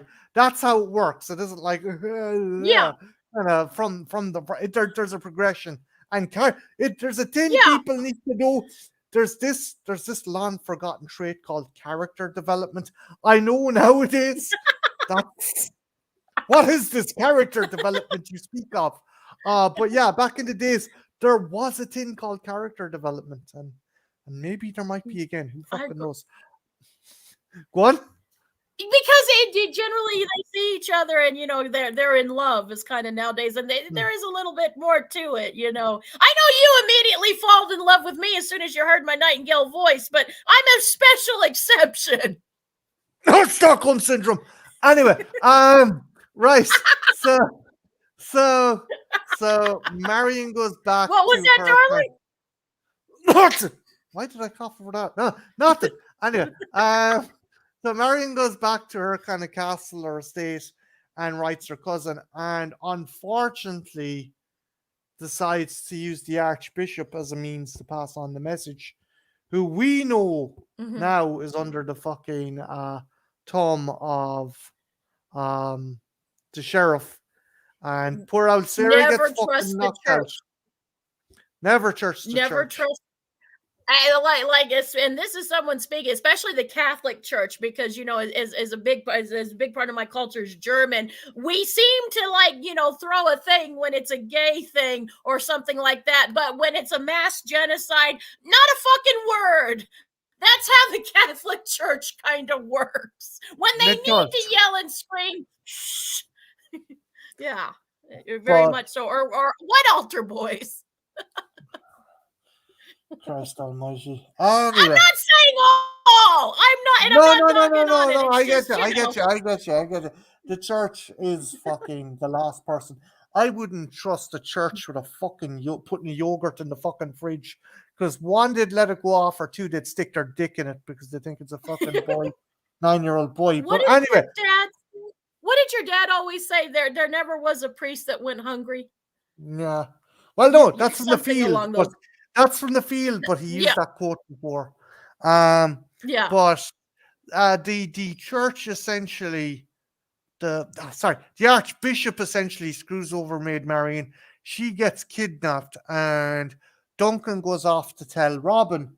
Meanwhile, we report back to Martiana Watch with Jen, and the sheriff's like, "What the fuck do I do? I don't have a big enough army to take out the army in Sherwood Forest." So Martiana comes up with a plan. The kill and yeah, hire those that share our God, and Alan Rickman suggests someone, and then to the north, the Celts, they drink their blood of their dead and stuff, and then it kind of warms them up. Hired thugs, brilliant. And again, he is just leaning into this swarmy hammy thing, and it is so much fun. The way even the way he enunciates his words, brilliant. The thing is, again, we're not going for historical accuracy, but they say Celts. What they mean to say is Picts. They mean to say the Picts, who maybe they did manage to make it to the 11th century. The Celts, I think, got their nose into the 11th century. But again, these like, okay, yeah, close enough. So you get these kind of Celts that are actually Picts, but again, it's they have a big what they're cool looking. They're very cool. Whoever they are, they're very cool looking. The kind of armor and stuff is definitely Picts, but the weaponry is Celts.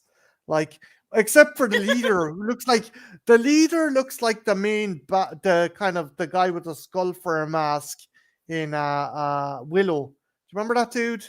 Kind of does. And he's real big. Dude. He's big. He's got a big war hammer, and he's going around fucking bopping guys in the head like Fred Flintstone. Oriah Key. Is that what he's saying? Oriah? He's always saying Oriah Key or something like that. Something like that. I don't know. I don't speak no European. Or is it even European? Is it some other, foreign thing?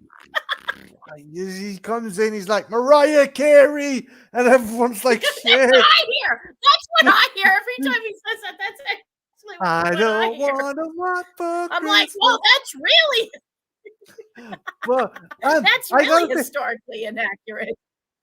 The actor who played Bull, he gets one of the best close-up shots ever, because the Celts and fucking the sheriff's men arrive on the fucking hill, and all of a sudden, smash zoom to Bull's face, to the trees!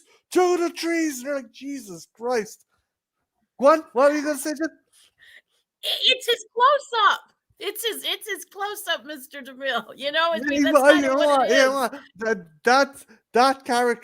That character stuck in my head, because there's so many characters in this movie, but I remember I didn't forget that character because of that scene, and it was cool.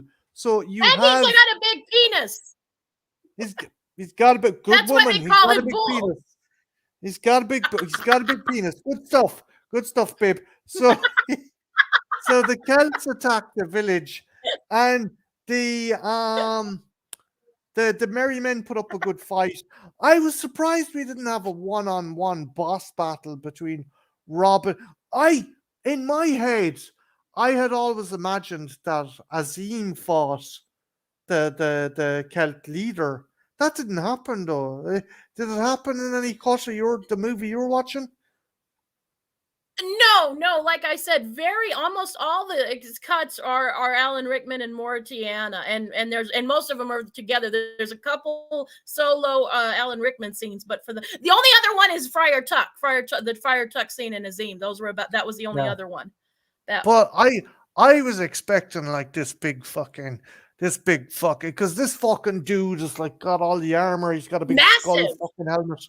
Yeah, he's like fucking Skeletor. He's going around fucking hitting these guys with a warhammer, and like Azim is like fucking chopping dudes up with a sword. And I'm like, oh, okay, it's gonna be cool fucking one-off fight. Like these dudes are being built up as hot shit, and then doesn't happen. They end up just fucking clearing the Celts out. I'm like, I think you missed a beat there, buddy, because I would have liked to have seen this. Like, you have these two quote unquote savages from according to the English, like Azim, the Saracen, and this Celt kind of just fight. It would have been cool to have them face off against each other. Doesn't happen. The Celts are kind of routed, but the sheriff moves in trebuchets and catapults and just starts fucking just firebombing Fire. firebombing the Ewok village. I mean the sheriff Sherwood Forest village. Sure, of And course. and a lot of the characters are killed, a lot of the merry men are killed. Robin saves Fanny and the baby, but he's injured. And essentially the sheriff's like, yes, I won. Because he picks up, he finds Robin's cross and shows it to Marion. What did you think? Did you think that was a good battle scene, or do you think it was a bit kind of like? Again, I remember seeing this scene when I was about 9 years old, so I did like it, and I the guy that played the leader of the Celts. I really stuck out because he was so much bigger, and there was something about him. I Yeah, never forgot him they, in the thing. they should have done something with him. I just felt. Yeah, I guess they should, but the runtime and maybe because this is a Robin Hood story and in the English, maybe it made more sense to have Sheriff Nottingham's men be the one to clear out Robin Hood. Maybe that's why they did it, or the runtime. You got to remember that even with the extended cut, this is a fairly long movie, so maybe they thought this would have just tacked on too much scene. They're already having to cut out poor Alan Rickman way more than they should. But yeah, the merry men are rounded up, the survivors are rounded up, and Robin Hood turns out to be survived. Have survived. He comes up in silhouette, and he's like, In the fog, and like he's alive, and it's great. We cut back to poor fucking Mary, Master and Antonio, and she's told Robin Hood is dead, and it's like, oh, you have to prepare for your wedding. It's like, who am I going to marry? And it's me, of course. And he's showing off the kids. He's like, what was it? I need these children to be my ally, because if they're my enemy, I'll have to kill them all. And she's like, they can't grow up. She did, yeah. I have no choice. Yeah, she has to get married, but she fucking. I do laugh because all of a sudden she's like, okay, and then she just starts wailing and fucking runs down the hall like a mad woman. I get it, you're marrying a despot, but like, what do you think of that He's scene? not Bit too so bad. melodramatic? I thought it was good, but I always thought, you know what? I mean, if you can't have Kevin Costner, Alan Rickman isn't a bad. Hello, DMC isn't a bad choice. Like that. I mean, that's a good runner up. If you can't have Kevin, I mean, yeah, he doesn't have the ass or the mullet, but there is a certain panache to the dude. The American accent's like giving him a Kiwi accent. Hey, DMC. Yeah, I suppose. But like again, Mortiana's, it's more like it's established as well in the deleted scenes that Mortiana's like, you have to bear a child. Royal blood. You need royal blood. I love the scene where she goes, she is ripe. She will give us a son. And I like how she says she'll give us a son. That's a whole kettle of worms right there. Yeah, it's again the backstory is Jen, do you want to give the backstory about the relationship between the sheriff and Martiana? I'll let you do it. You read the No, no, novelization, no, and you no, can probably no, do it no, no, no, a no, no. lot I'll more let you do it succinctly. because they do touch on it in the extended edition, right? The extended scene. Sort of, but I think they go even a little bit from what the way you say it. I think they go a little bit more. She basically, and I think Alan Rickman plays it like he doesn't quite believe her, like he feels something's wrong with his story. But she basically, at first, she tells him that your parents gave you to me to raise you in this faith, in the dark faith and all that. And then she finally tells him, "Look, I stole the child from the castle so you might live and ascend to the throne, and then we'll align with royal blood." And it's basically she kind of stole him is basically what it was to have Yeah, a child of her own. But it's a weird relationship because there is like a fucked up dynamic, and you feel like she does love him in a weird way.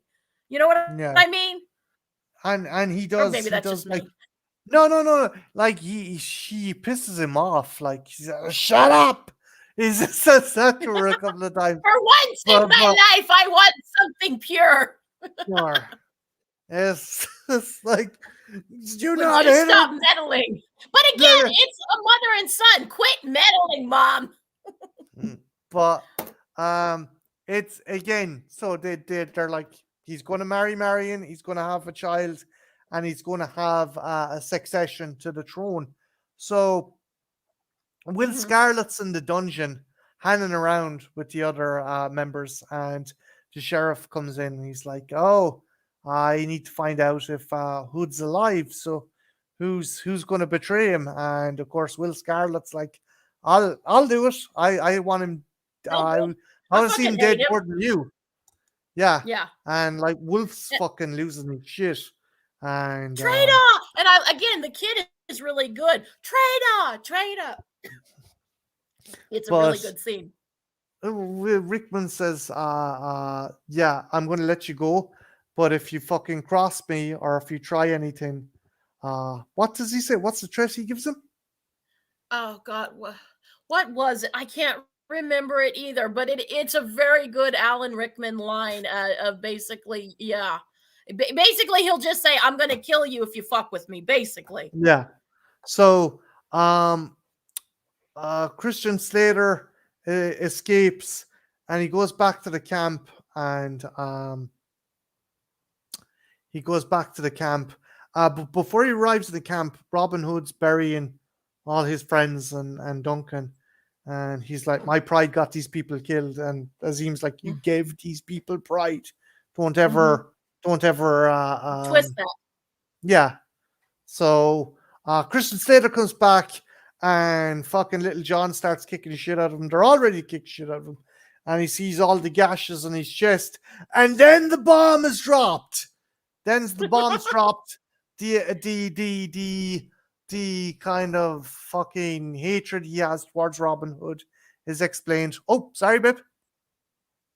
No, I just was gonna say, and I really like. Again, we give Kevin Costner a lot of shit, but I like how he takes the line and he goes, "Did I wrong you in another life, Will? Where does this immense hatred toward me come from?" And then we get the bomb of Christian Slater going, "Because our father loved you more than me." We get a very Maury Povich kind of moment if you think about it I in did ye think old England. they were going passions level. Oh, he's his brother.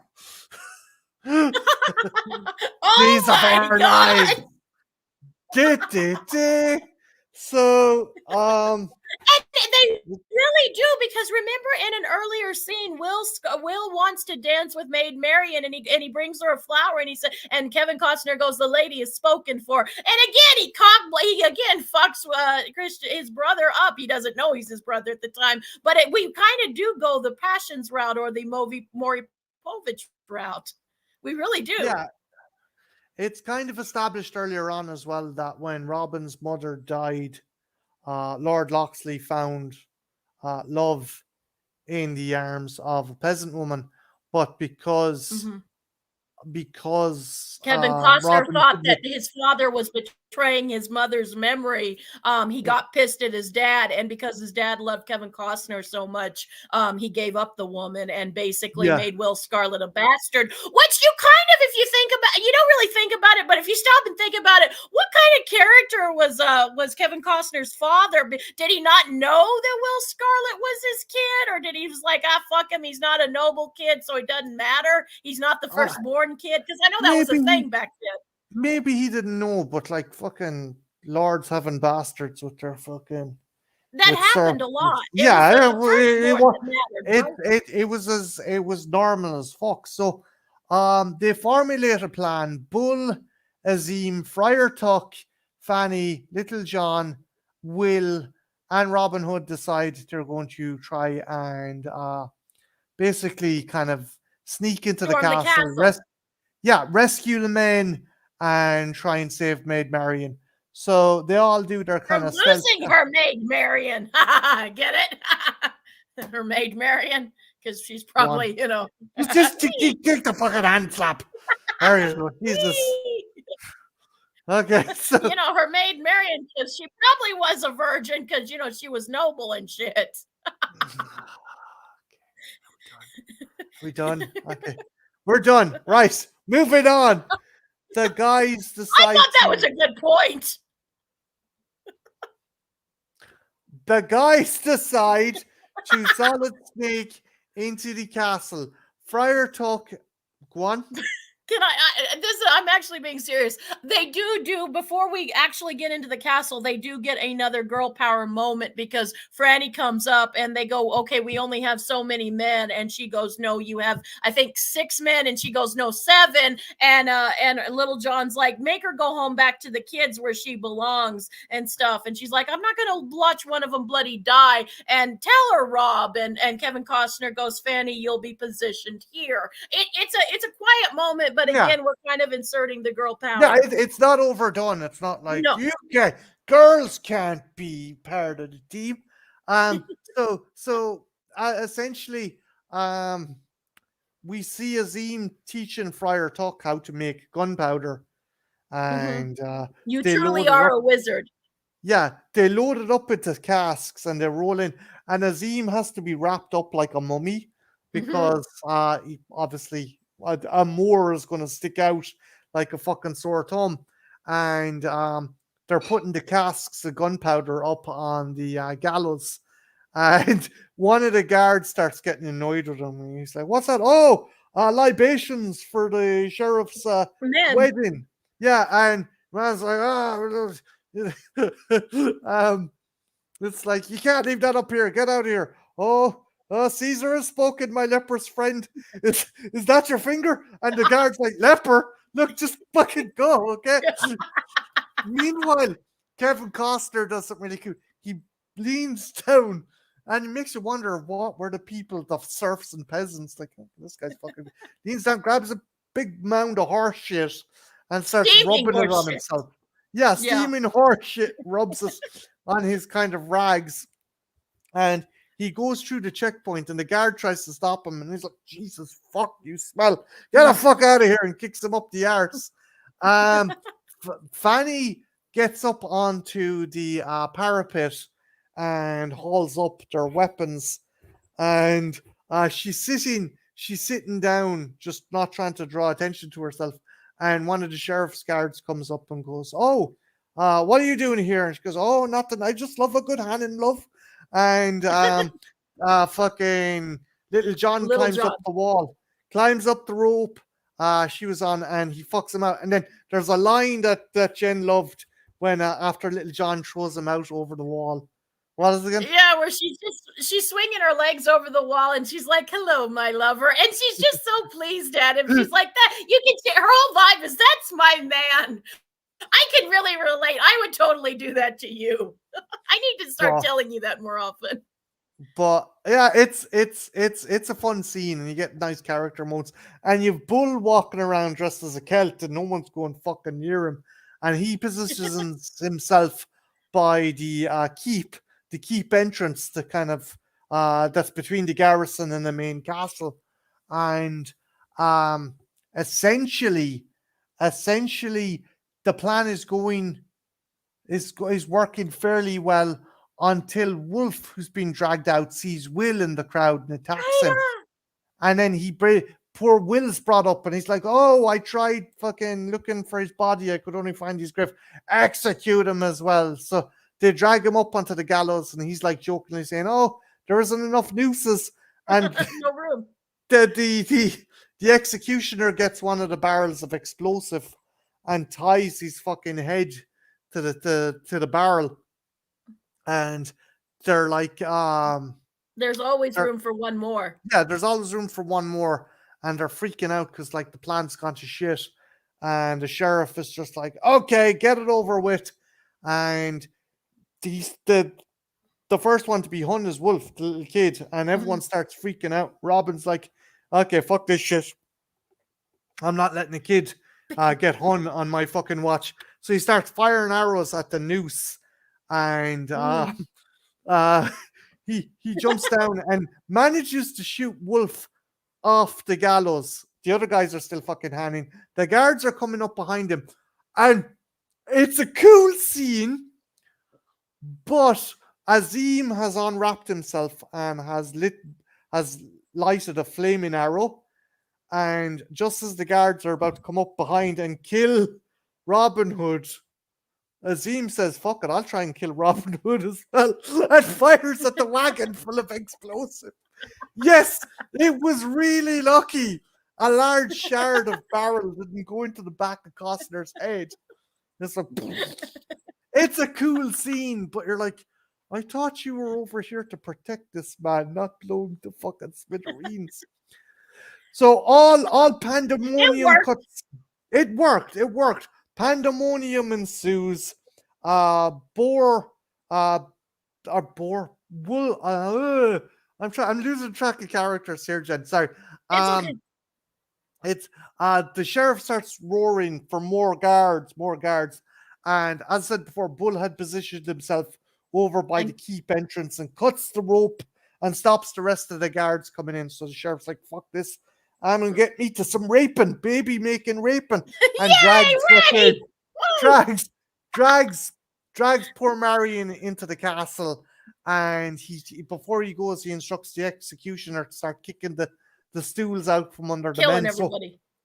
So fucking Little John does a fucking, I don't know, fucking name an American footballer, Jen. Joe Namath.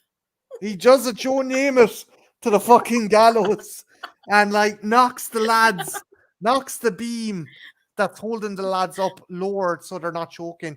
And poor old fucking Christian Slater's about to get his fucking head cut off, but his newfound bloody brother Robin Hood shoots the fucking dude with an arrow.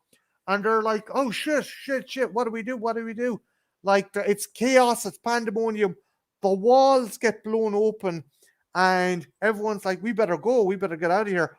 But fucking Azim gets up on the wall, and he's like, I'm not one of you, but I fight with Robin Hood. Robin Hood. Yeah. And he wants to defeat the tyrant who keeps you under his boot. So fight now. And like everyone's like, yeah, fuck it. There's lads with sticks and fucking bits of cord fighting so soldiers in armor and swords, but fucking what the fuck do I know? I'm no military tactician. A good fucking reef of wood could probably injure someone. So they're like, they can't get into the castle. So there's a trebuchet. Oh no, not a trebuchet. Is it a ballista? I think it's a ballista. There's a ballista. No, it's a trebuchet. Sorry, it's a trebuchet. They climb up on top of it, and Will Scarlet's like, okay, we'll fire you over the wall. So they fire him over the wall. My cut had Christian Slater give one more attempt at the English accent by going, blimey, they made it. Blimey, they made it. Jen, tell him what your cut said. Fuck me, he cleared it. And fun Yeah. fact, kids, a Christian Slater ad-libbed that line. And even though like people behind the scenes were telling the director, dude, you gotta cut that out. That ain't historically accurate. But the director was like, it's funny, it stays in. It's good. It's almost as good a quality as something Rickman's doing. We're keeping it in. But yeah, so you got two different versions. You got Christian Slater's PG version of Blimey, they cleared it, or Blimey, they made it. And then they've gotten the ad lib version that was in the extended cut. So they get over the Which one wall. do you like? I gotta go with Blimey, they made it, because like God, Christian Slater's the little engine that couldn't. He's just like, I'm gonna like Costner at this stage has given up the ghost altogether. Fuck He's it. like, nah, I'm Slater's like, I'm going to give this one. You know the way the Christian Slater in his Diet Coke Jack Nicholson way can kind of only do. I'm going to give this one more go. You know, I was in Gleam of the Cube. Blimey, he made it. It's like, okay, Christian. So they luckily, thanks be to whatever fucking God Azim prays to, they land into a hay wagon and get into the main castle.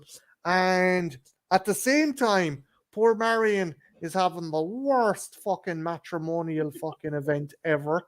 If you want to explain to the audience what's going on. And Mortianne is basically saying she's ripe. She'll give us a son. And Alan Rickman, and again, and just he's channeling like ye old English teenager, where he's like, you know, stop meddling, god damn it! For once in my life, I want something pure. Quit meddling in my life. And she tells the priest, marry them or you'll face me. And so they're doing the ceremony, and do you take her? And then when the priest asks Marion, she starts to say no and almost screams, and Alan Rickman covers her and goes, of course she does, and stuff. And I really like the scene. I don't know who thought of it. I don't know if it was ad-libbed or what, or if it was written in the script, but I love it when Alan Rickman has got her on the floor and is going to, you know, provide a legitimate royal heir, a line with royal blood. Mortiana kind of nudges him, and he kind of looks at her, and she gives him a pillow for her head, which was considerate, I guess. There is a funny kind of moment. motherly. There is a funny moment where Marion spits in the sheriff's head, and Mortiana slaps her and goes, excuse me, that's my wife, crone. You crone. I love that. That's really, it's like, but I like that too. And then you've got Kevin Costner and Morgan Freeman pounding on the door, and Morgan Freeman, damn English oak. They're using the statue and they can't use it. The statue with the scar that you love so much and stuff. And like Mortiana tries to quiet him down because Alan Rickman's like, I can't do this with all that. Yeah, he can't perform with the hammering. So Mortiana goes out back. Robin decides to go out the window and go around. Meanwhile, fucking Azim is still trying to break down. Mortiana fucking cavalry charges him with a spear, but when he turns to her horror, she's like, oh, the painted man! The man from my dreams! And I love the spiel. The witch! Yeah, she goes from like scary witch to no, what's the kind of thing she kind of tries to Please don't hurt me. Please have pity. I'm an old woman. And then she tries to stab it again. And like Morgan Freeman, for all of his badass moves in the great one, he kind of just stands there, but he has a thing, and she just kind of charges, and she kind of does her own death if you think about it. But I also really like this scene because not only does she go the painted man, Morgan Freeman goes the witch. And with that one scene, we don't get a lot of exposition, but you get the fact that Morgan Freeman might have been dreaming about her too. Just like she said, he's in her dreams. Yeah, I kind of got the feeling when he said that. Again, this movie, I mean, Contair fucking veers into. Sorry, babe, I shouldn't be using that term, but you get what I mean. It veers. But Marty, into... you said you liked it when I'm clean shaven. Anyway, you said you liked it when it was smooth. Moving on. It slightly, by a pube, slightly veers into supernatural territory. Do you think? I think it does, because again, like you get the feeling that they've both been dreaming about each other. Like there's again, we're going in ye old England, so you think of prophecies and things like that. And we don't delve into it. And there wasn't any really, there was a few things with Mortiana telling Alan Rickman, but we never get a proper of what exactly these two are about. But with just that one scene, it's really good because you get the fact that they both were dreaming of each other and they were both they knew they were going to, one of them was going to be the other's cause of death without a lot of exposition. Again, like you said, it's not the best writing, but it's way better than a movie called Robin Hood, Prince of Thieves from 1991 should be. Yeah.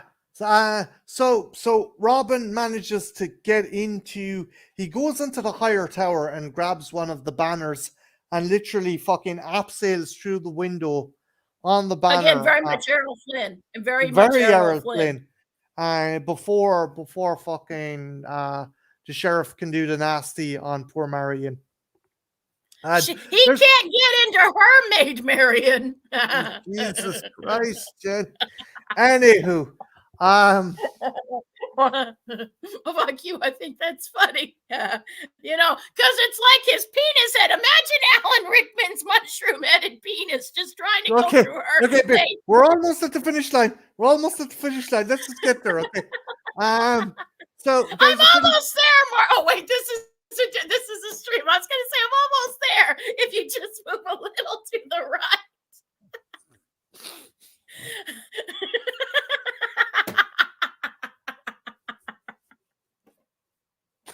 Oh.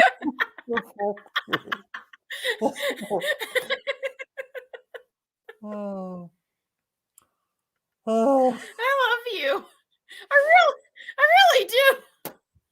If anyone would like to donate Xanax as a Christmas present to me, I can just drop my fucking link here.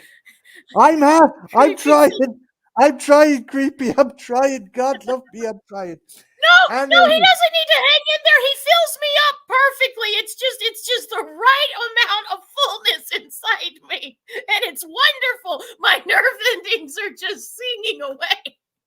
Unlike Alan Rickman with Maid Marian.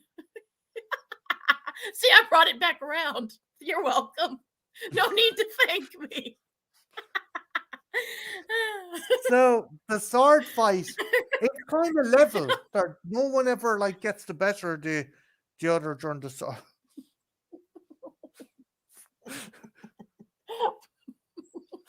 Yes, she is. Yes, she fucking is. Anyway. You were talking about swords. Yes! Swords! Metal fucking weapons and sticking people. Pork swords can also stick people if you get in the right hole. I cry for you. What cry for you? I die for you. You know what's okay? We're almost there.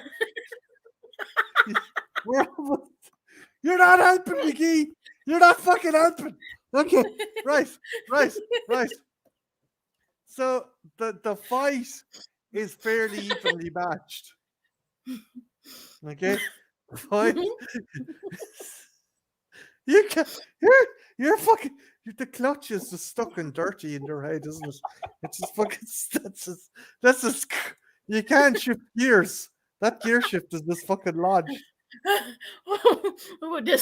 Okay, no, I can do this. So Alan Rickman manages to dislodge his love shaft from Maid Marian and proceeds to have a sword fight with Kevin Costner. Just the one kind of sword fight. And they also do, Alan Rickman cuts Kevin Costner and says, now we're even because from the payback from the one. And this is like the one part, and I'm not being funny when I say this, for some reason, this is where Maid Marian because for a good part of the scene, she just kind of stands around there. You know what I mean? Yeah, and she has opportunities to do stuff.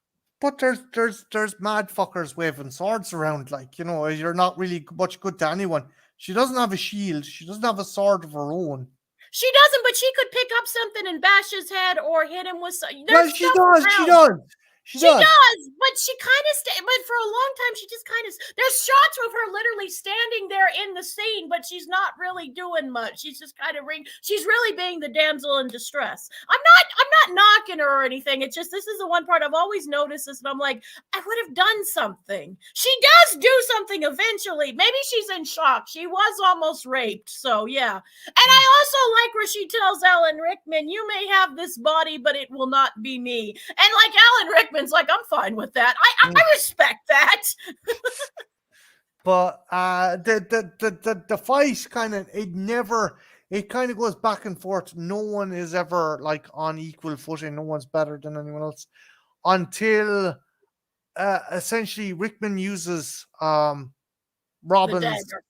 No. Oh no Rickman no no no. uses Rickman uses Robin's father's sword to break his sword, and kind of has him dead to rights. And he starts gloating, of course.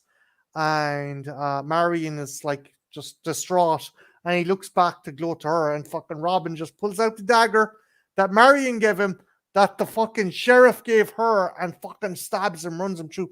And he looks down, and there's a Rickman's brilliant because he's drooling and stuff, but through all that kind of like, there's a thing. It's almost, is that my fucking knife this cunt just killed me with? Kind of just in, because he realizes, Flabbergasted. yeah, he's shocked that he's been mortally stabbed, and the other thing is like, that's my dagger, kind of look in his face, and he stumbles forward and just dies in the way. I don't get that. I don't get what, like, was there some kind of thing that he was trying to fucking go out the window, or he just wanted to have light on his face, or? I think it was just a dramatic choice, and again, maybe nodding to the old movies, not necessarily a Robin Hood movie, but of the villain staggering around. You shot me. I know that we didn't shoot anybody, but kind of the same thing of really a delayed gratification of the death scene to heighten your tension. I think it was kind of an old school choice, and I think Rickman was just having fun, and he's like, okay, we're gonna shoot this and go the long way around because I said yes to this role, which means I can do whatever the fuck I want. And he made it his role. Oh, we also forgot another villain's death. The Archbishop, who's like decides to fucking bug out after he attempted to marry the two. I really like that scene. Yeah, he's loading up all the gold he's hoarded, and it's like everyone has their kind of arch nemesis. Like Mortiana is Morgan Freeman. Yeah, and Costner and Alan Rickman. So Friar Tuck comes up the belfry and fucking confronts the Archbishop, because I don't know, there's no scenes about them referring to each other or anything like that, or like for like it's like Tuck starts loading up the gold. I say he's sharp enough to know what's going on. Mm-hmm. He's like, oh, here's and remember, here's your 30 pieces of silver, so you can pay the devil when you get to hell, and he just fucks him out the window. Had Robin I'm assuming Robin had informed Friar Tuck of what was going on, or did Friar Tuck just fucking just? I'm going to Columbo I have this. always taken it that Friar Tuck sussed it, especially. I always, it's just my own interpretation. I always thought that, especially looking around the room, and like Friar Tuck, like, yes, he might be a bit of a drunkard, but he's basically a good soul. He's not a worldly soul, as he tells Morgan Freeman in an earlier scene, but he's a humble soul. Look at how he dresses, and except for his love of alcohol, he's a pretty good dude. He risked his life to help these people and the kids and all that. And you this preacher, or not preacher, but priest, basically, in all the glory. He has the jewelry, he has the money, this very flashy place. And I think he was smart enough to suss out that you're a false prophet. You're someone who says the words but doesn't believe them, and your God is money. And I think it really pissed him off, and so he's righteously angry. That's how I take it. This character is a little more nuanced, and like, he has his flaws, but he believes. And what would make a believer really angry? A non-believer pretending they're a believer. That would make you someone very righteously angry who really believed, and he's a real believer. So was that a satisfying death for you? Yes, and the person yes, it was. executed. Yeah, it was, especially being taken out by someone who actually did, have the faith and was living and pretty much living their religion as much as they blumbled and stumbled at a few places. Their heart was like much like this movie. Its heart was always in the right place. I really liked it. I also like the actor playing the pompous priest because again, he's kind of at the beginning playing both sides of the fence. He Which is is like, worse. Which in real life, I think that's worse. I respect you more if you come out and be your true colors than trying to portray yourself as one way when really you're another. Jen, fun fact, the actor's name is Harold Innocent. Oh, that's interesting. That's ironic. Um, but the so Marion and the sheriff's been dispatched. Marion's about to hug Robin, and fucking Martiana, like some kind of fucking deadite that she already is, comes out of nowhere and goes charging through.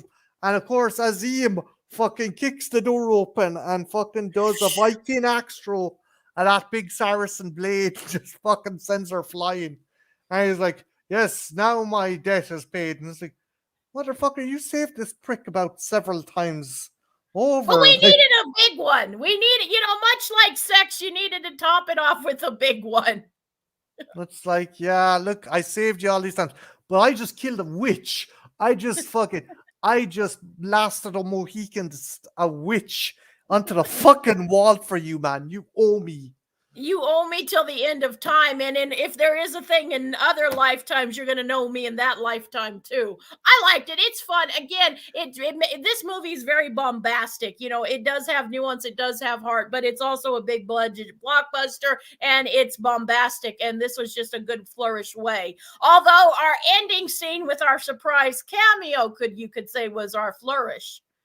Yeah, so obviously, kind of happy ending.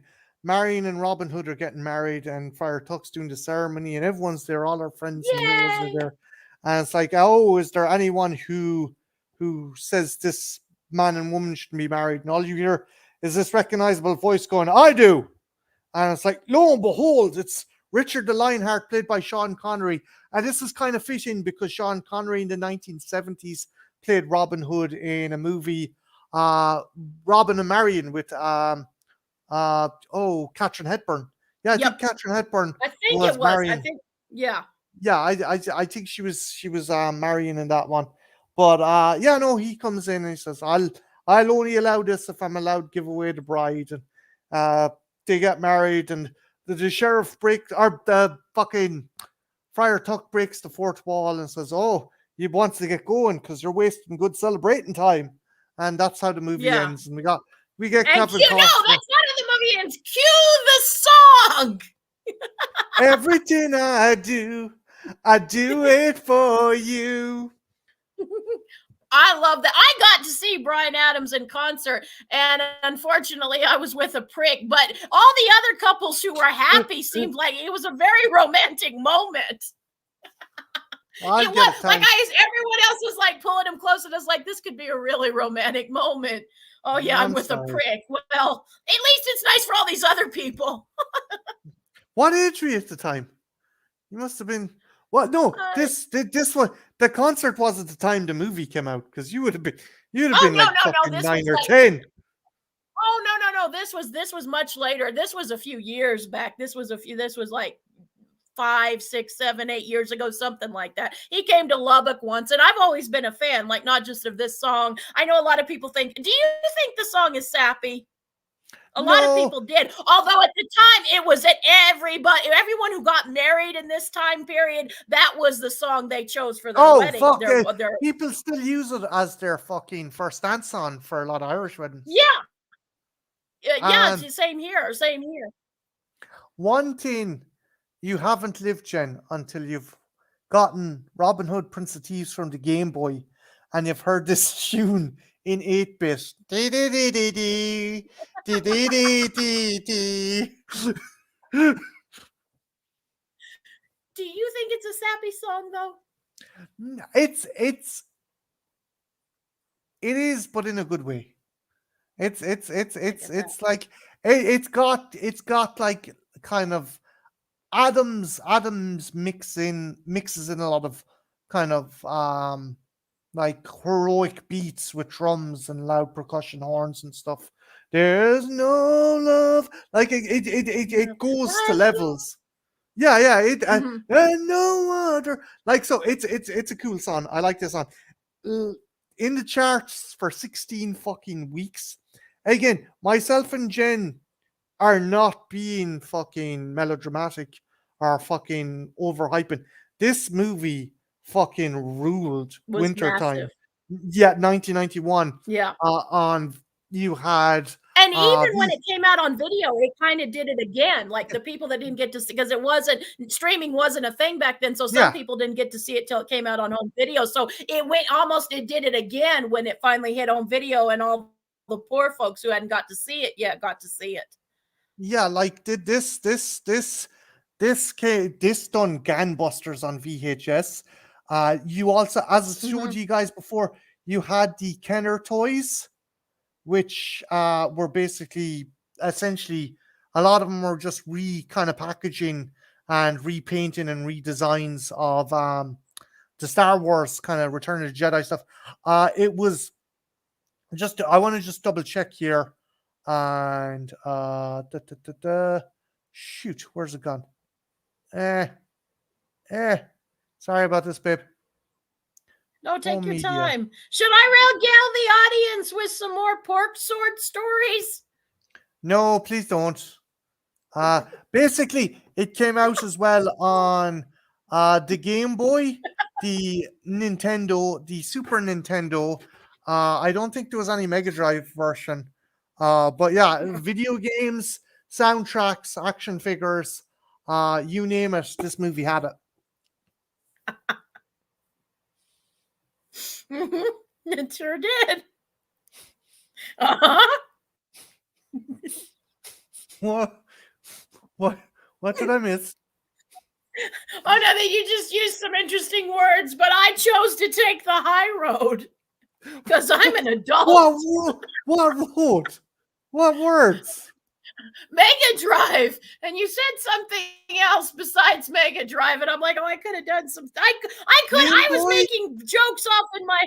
Yeah, Mega. No, it was. I don't fucking know. We're past that. We've driven the car. Jake's and Jen's attention span isn't that good.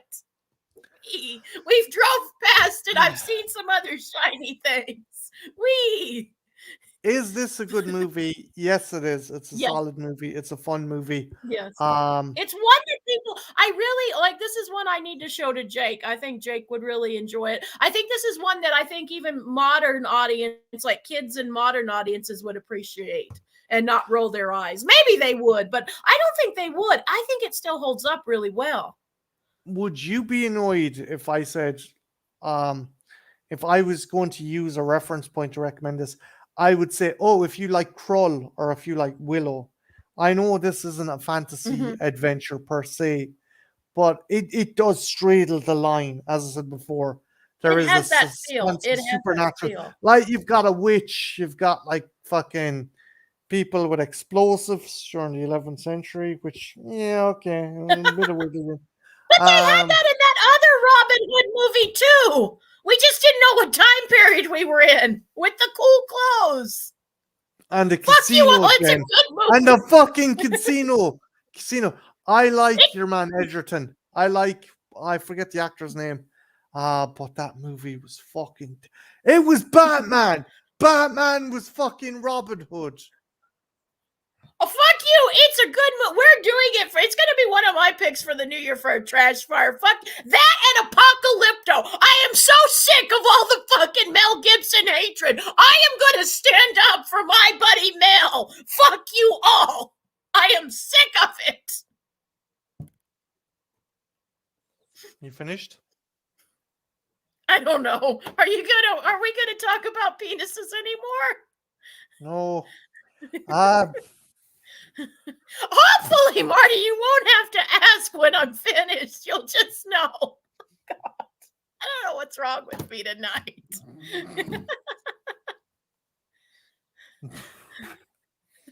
McGee, you're not helping really. See, McGee And wants some Apocalypto. Yeah, two of my picks for the new year, two of Jen's picks are other Batman, the other Robin Hood movie with the Yeah, you got it right first time, babe. You got it right first time. Those are going to be two of my picks. Those are going to be their trash fires, but fuck you all. You all are wrong. They're not trash fires. McGee, she's going to make an innuendo out of that fucking comment. I guarantee fucking to you. No, it's okay. Jen's starting to crash because, and I think you can't take much more. I don't want to kill you till I get up. I mean, I don't want you to die before I get up there. Okay. Not that I still wouldn't ride you if you were dead, but it'd be more fun. So, guys, stay tuned for our next stream. Will be Christmas Karen. Jen, have you any videos coming out that you want to fucking? Where Sparky and I are working on our Christmas videos. We've got a few videos for our 12 Days of Christmas. We've got a few videos in the can, and they'll be coming pretty momentarily. So we're going to be doing our 12 Days for Christmas. We're going to be playing catch up. There's a couple of movies we want to see before the end of the year. And of course, longtime viewers of my channel will know the last two videos that I like to close out on my channel is a light, love, and positivity for my last video of the year. So that'll be our best of. But before we can get with the best, we always have our worst of the year, so we can tell the movies that hurt us and touch us in naughty places when we said, no, don't touch us in that place movie, to fuck you one more time. That'll be our worst of the movies. Oh, God, boy, better be on that. Anyway, fuck you. Okay. If you don't stop, that's gonna be another one. Don't fuck with me, Marty. We are part of the Cobb Squad. You can. I'm not fucking touching that fucking thing with a 10-yard pole. But Marty, I shaved for you. I shaved for you. Marty, oh yeah. Well, also, am I worth dying for? Yeah, I suppose.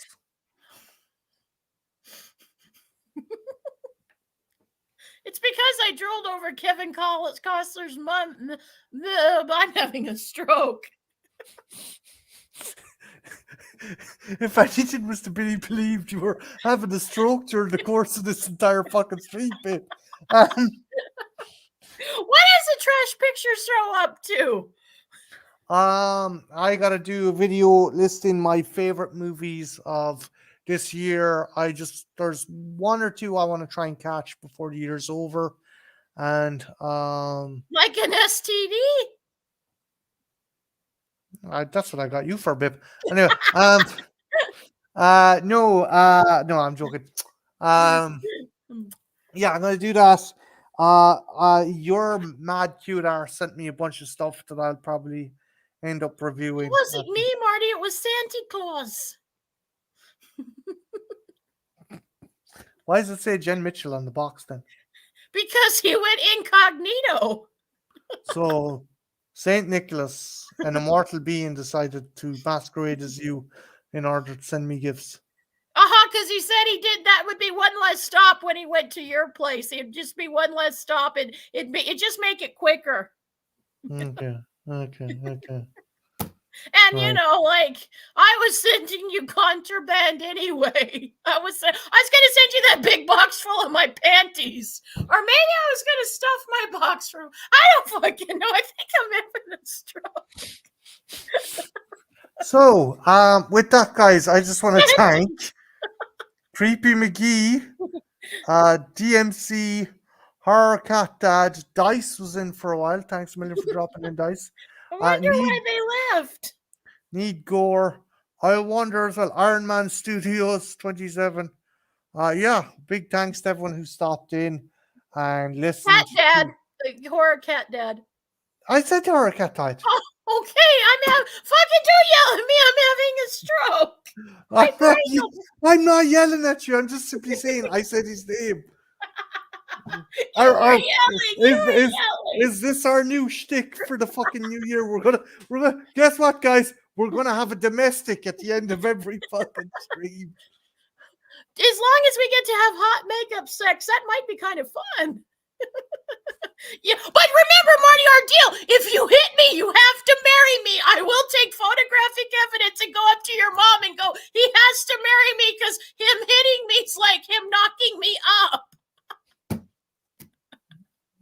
except knocking you up the side of your fucking head. Yeah, but I still am preggers. And you guys are Catholic, so you have to marry me.